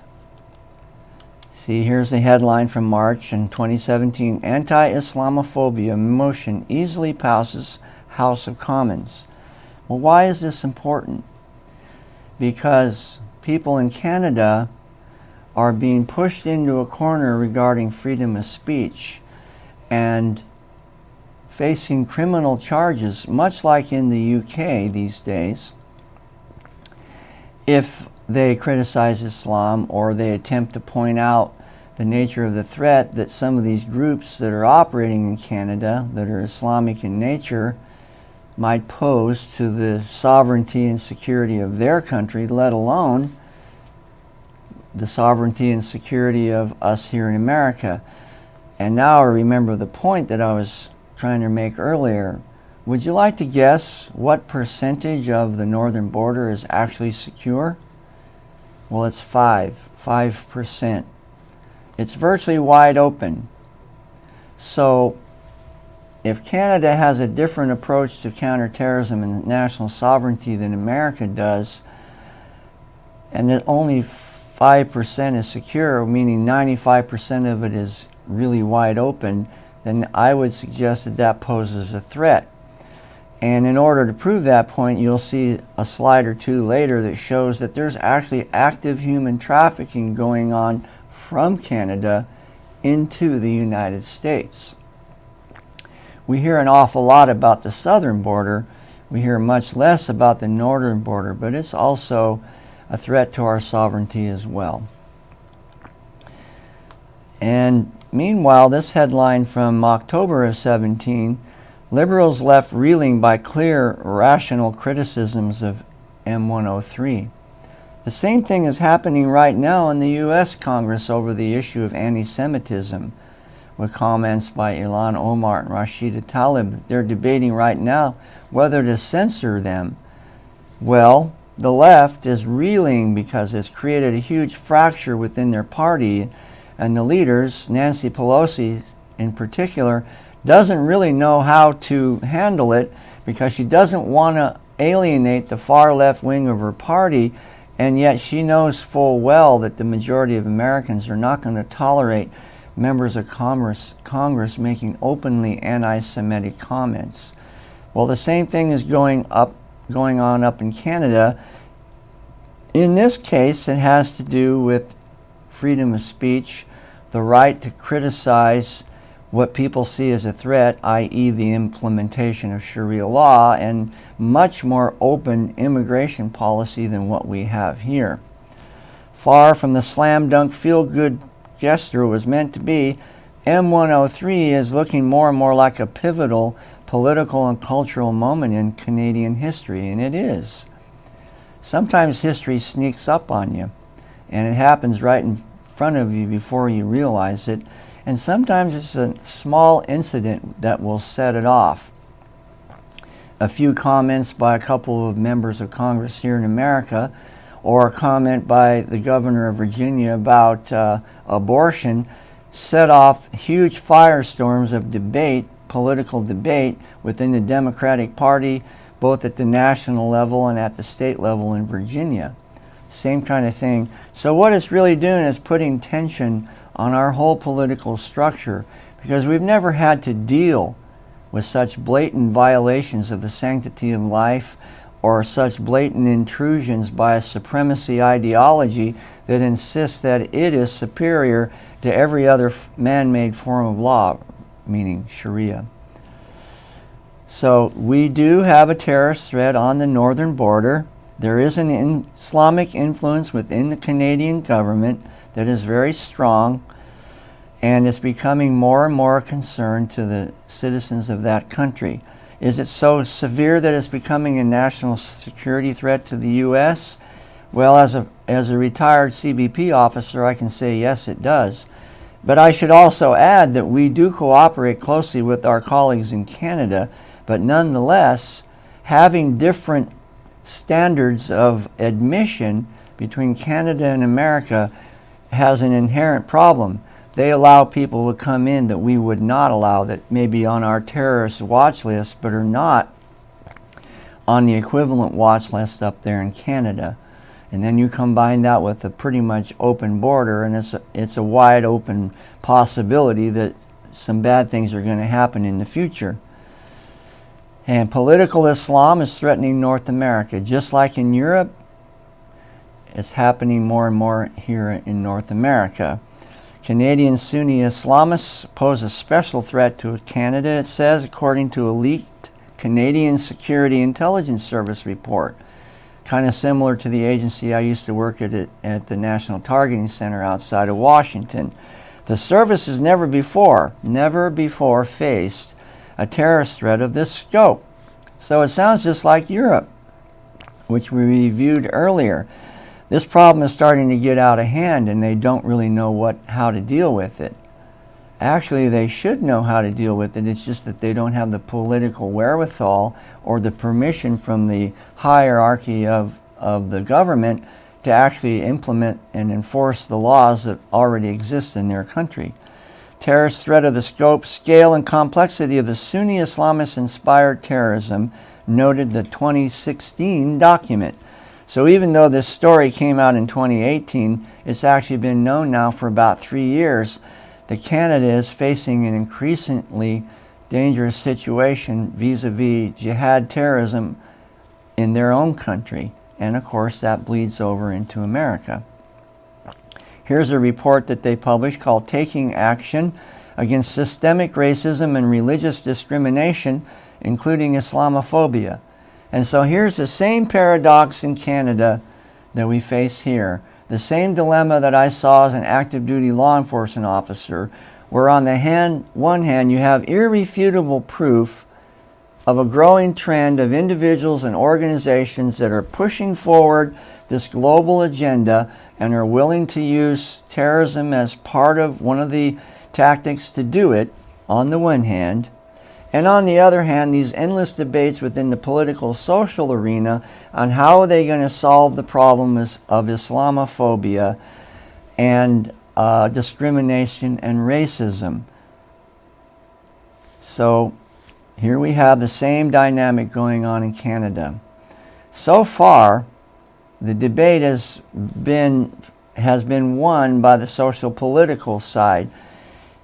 I don't really know what it's going to take for us to push the reset button where we get to the point where law enforcement is actually allowed to do their job. And I say that from the experience of being a founding member of the department, and as I mentioned earlier, from March of 2003, when the agency was first created and founded, through about the third year into about the middle of 2006, we actually were able to do our job. So I know from experience what it was like and that it is possible. And then I saw the gradual erosion of our capacity as law enforcement officers to do our job. And it led us right up to the point where we have these kind of documents where they're wringing their hands trying to understand what exactly to do about the threat of Islamophobia rather than the threat of actual terrorism. So the previous slide is the law enforcement perspective, stating plainly their concern and their worry about the rising threat of jihad in Canada, versus in the social political arena where they're concerned about the outbreak of Islamophobia. So one of these attitude or positions is going to have to prevail, and I would say it has to be the law enforcement if we want to preserve, in America's case, our constitutional republic, or if they want to preserve their heritage, as they call it up in Canada. The implosion of Canada's M103 conspiracy theories. So basically, my point in bringing all this up is this bill 103, attempting to outlaw criticism of Islam and label it as racist Islamophobia, has set off a huge cultural and political debate within Canada, which is still going on to this day, and it remains to be seen what side of the fence this debate is going to end up on. Here's one more document. Government response to the 10th report of the Standing Committee on Canadian Heritage, entitled Taking Action Against Systemic Racism and Religious Discrimination, Including Islamophobia. In other words, they seem to be more concerned about that than they are the actual threat of the ideology, the theology generated out of the Quran and the Hadith that gives Muslims, Salafi Muslims, pro-jihad Muslims, the right and calling and duty to undermine and subvert the governments of non-Islamic countries in order to soften up the ground to implement Sharia law. Now they have a big job, obviously, but they're bound and determined that they're going to keep going and do all that they can, rather than assimilate and become citizens under the form of government of their host country or their country that they immigrate to, both Canada and America. They refuse to assimilate and rather create communities which are Sharia compliant, and just like a tree growing under a sidewalk, eventually grow enough to break the concrete of the sidewalk. And that's kind of the process that's going on. So the Department of Homeland Security is concerned about it, and they actually issued a report called the Northern Border Strategy back in June of 2018, which is not quite even a year yet. And here is one of the excerpts from it. In 2017, DHS conducted an assessment of the northern border and concluded that while the northern border remains an area of limited threat in comparison to the southern border, safeguarding and securing the northern border represents unique challenges. The most common threat to the U.S. public safety along the northern border continues to be bi-directional flow of drugs. So now we're not even talking about trafficking or terrorism. The other threat is drugs coming in.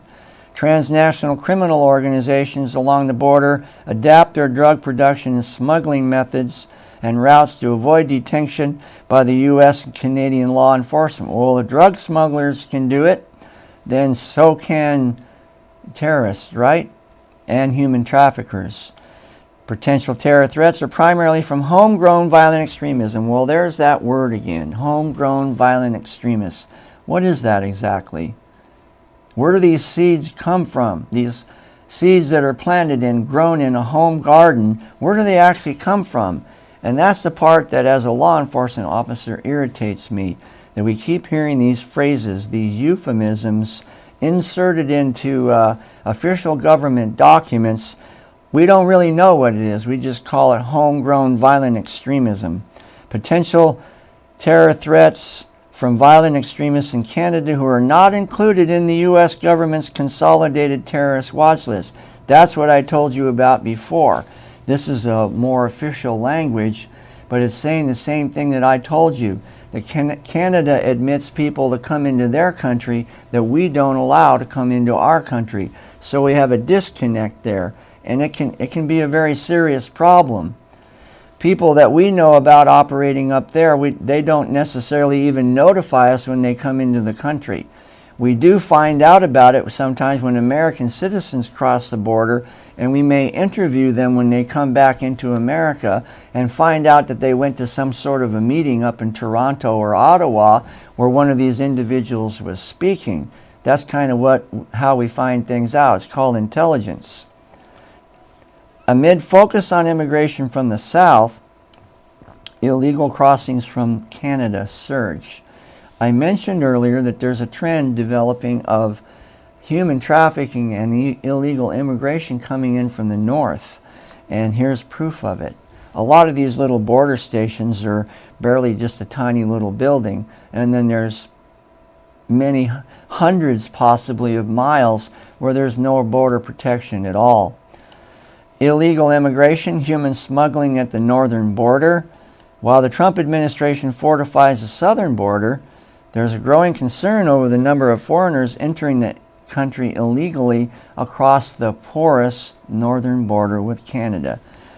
And it says here they charge them up to $4,000. That's cheap compared to the southern, which is usually 3 or 4 times that. It's incredible the amount of money that human traffickers make off the misery of other people, usually payable when the immigrants reach their U.S. destination. So that means there's networks on both sides of the border, both in Canada and America, that are profiting from this flow back and forth in Canada and America. So if I was a law enforcement officer trying to break the cycle of human smuggling, I would track down where these centers of operation in cities across the country and focus on them. That's the organization. You break that network and it shuts down the whole network. That's how you do law enforcement. They are well organized. They have scouted the area. They have scouted us, meaning CBP. They know what our routines is and they just work around it. Basically, we are not dealing with the JV team. This is the varsity team. Well, these guys have gained plenty of experience smuggling people all over the world. How do you suppose the people from countries like Syria and Iraq transit all the way through to Turkey, go across the Bosporus Straits into continental Europe? Do you think they do it all by themselves? No. Every step along the way, somebody has their hand out for money. Where do their documents come from? Their passports, their visas. It's an incredibly well organized and very, very lucrative but also obscenely dangerous profession. It's happening over there, and it's also happening here in North America. Meanwhile, we have the founder of the Islamic Party of Ontario. These are Salafi, and he's condemning a man named Tariq Fatah. He is a Muslim who is speaking out about the emerging threat of the implementation of Sharia law in Canada, and he called him an open enemy of Islam. Well, that's essentially a fatwa. That can lead to his death, like Salman Rushdie and so many other people. Ayman Ali Hirsi, who speak out against Islam and then have a target put on them. Even Tommy Robinson, people here in the United States as well. It's a reality. So if he speaks out about the fact that Islam is a threat, you have these Salafi pro-Jihad, pro-Sharia Muslims that are openly calling him an enemy of Islam. Well, that's veiled language that's a capital offense. That's a violation of Sharia law. They say that he's a Pakistani agent planted in India with anti-Islam and anti-Pakistani facial cover-up.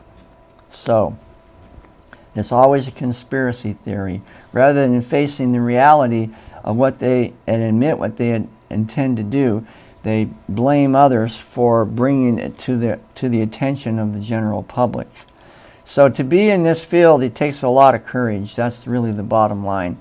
If you're going to speak out about the growing influence of Islam around the world, you better be really sure where you stand and what you believe, and have the courage to recognize that you may well put your life at threat, both economically, socially, in your work, in your profession, and or even up to and including your actual life. Now this is Trudeau.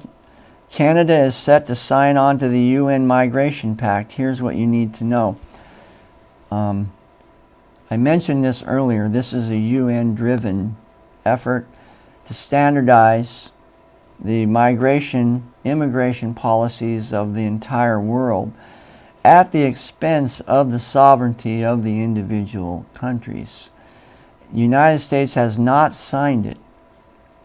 President Trump does not intend to sign it, but Prime Minister Trudeau does intend to sign it.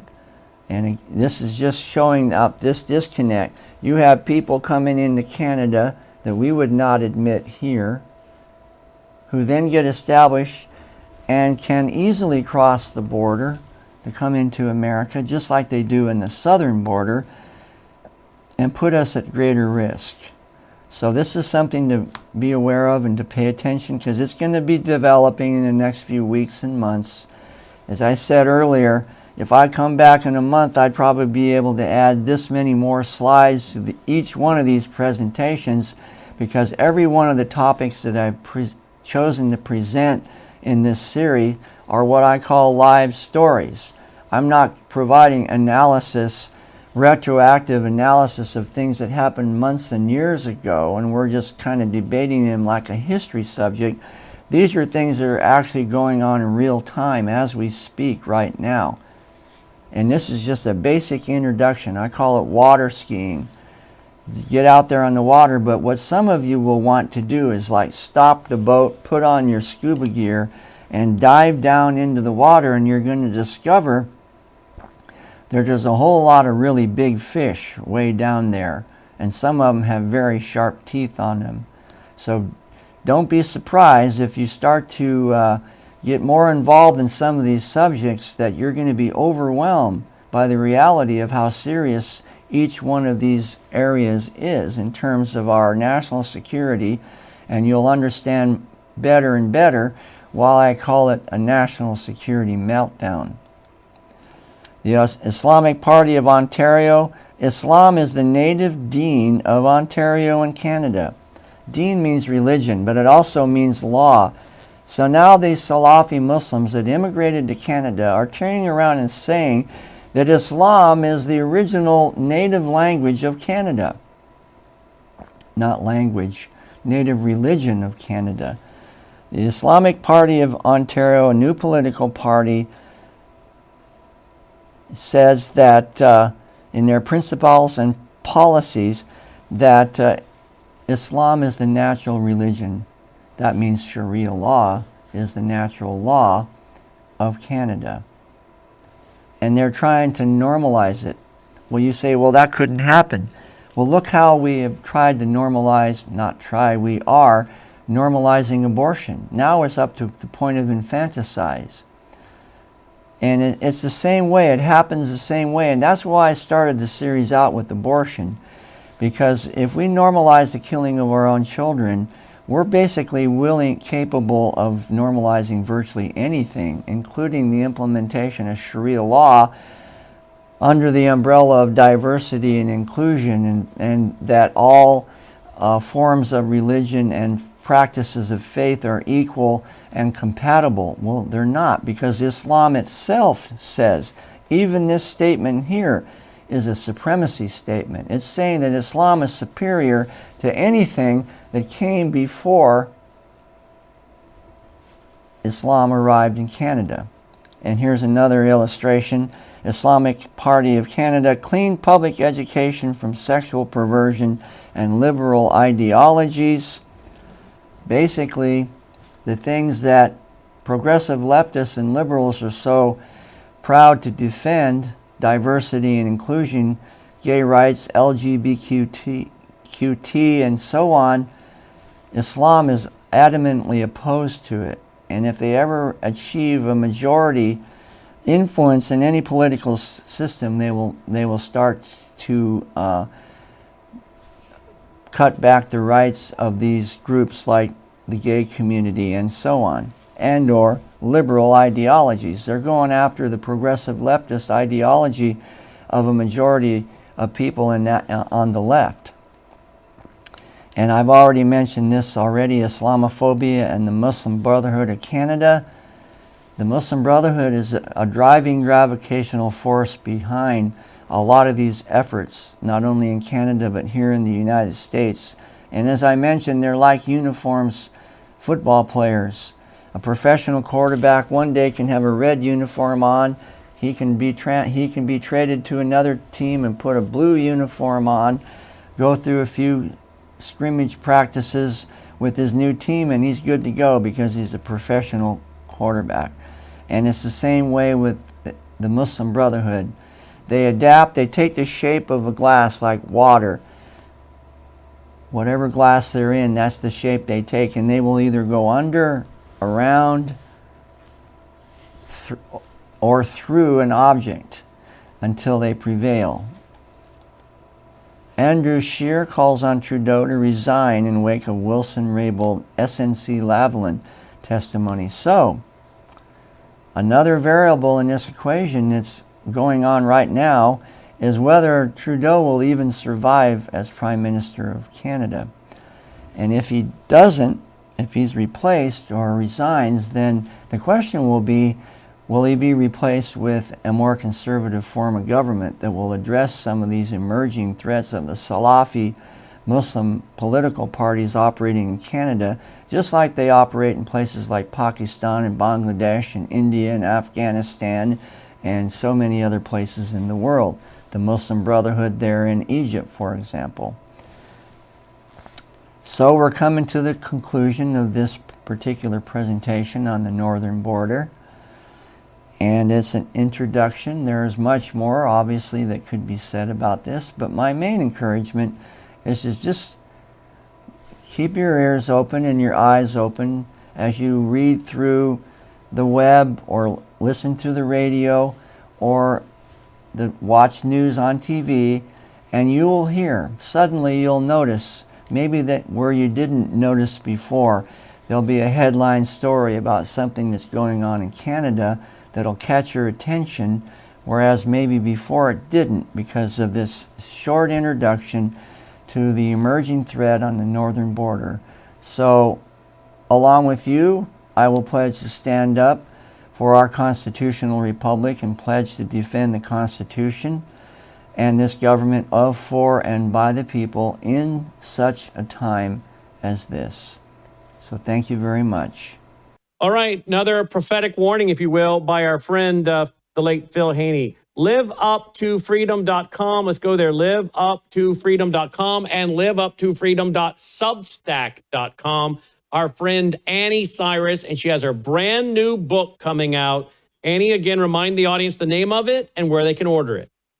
Of course, The Architecture of Jihad is the name of the book. Right now, the signed paperbacks are available on my website, liveuptofreedom.com. And by Saturday, you can just order your paperback copies from Amazon. That will be shipping internationally because the signed copies are only available for US right now. I can't, the shipping for international shipping is impossible.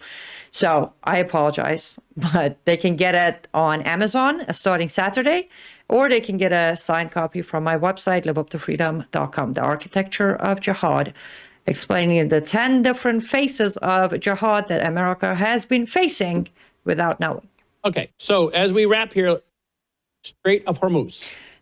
How long is this going to go on? They're going to get this thing opened? Has this turned into a bigger deal than you think the Trump administration planned? And what are your thoughts about how long it'll take to get this strait opened before it starts really impacting oil prices, food, everything else? Well, is it really close, Brennan? Well, apparently they're letting ships through, not ships related to America and a couple of these other countries that are all lined up with each other, right? Right. That's what is being reported, correct. But let's look at it from military point of view first. There is no navy left for Iran or IRGC. So technically, we should be able to override whatever it is they're claiming within hours. But I don't think we're either being informed of the full truth of who's helping Iran create this problem. What I'm saying in plain language is this is not Iran regime or IRGC managing the closing or closure to a limit of a Strait of Hormuz. One of their allies is helping them, and we are not being told who they are. If we continue avoiding the ally, yes, it's going to drag on. But if either Israeli military or our military come out and say, I'm going to throw a name in there. Hey, China's helping them. China, back off or we're going to come after you next. Then that might expedite the solution to the Strait of Hormuz. What do you make of the Ayatollah Ali Khamenei's son being a homo? Doesn't even matter. No. I can't deny nor confirm that because I don't think anybody has a possible way of knowing that. I prefer for us to keep pressing for confirmation of his death or confirmation of him being alive. That is way more important. I still say he is dead, base case scenario in coma. But yeah, I don't. I saw the news and I just shook my head. I'm like, come on. I think it's better to know if he's dead or alive rather than if he's gay or not, because that doesn't matter. But hopefully soon we'll get the confirmation that he is dead. Interesting times. Well, as always, Very thank you for being with us tonight, Anni. My pleasure. Thank you, Brennan. Liveuptofreedom.com, liveuptofreedom.substack.com. All right, guys, that's our broadcast for tonight. Let me remind you, make sure you go to worldviewstore.com, worldviewstore.com, order up your business cards, pass them out to family and friends, let them know all about Worldview Tube. Roll the music, let's call it a night. And again, thank you for all of you, to all of you, I should say, to all of you that support us regularly so we can keep pushing out free programming just like this. And if you're not a regular supporter, and if you haven't ever contributed, but you can afford to do so, would you please go right now to worldviewtube.com, set up a $10 a month, $20 a month contribution. Oh, it matters. When added to that of others, it matters a lot. So please do that. worldviewfoundation.com. May God save America. Take care. Faith, spiritual values, moral issues, government,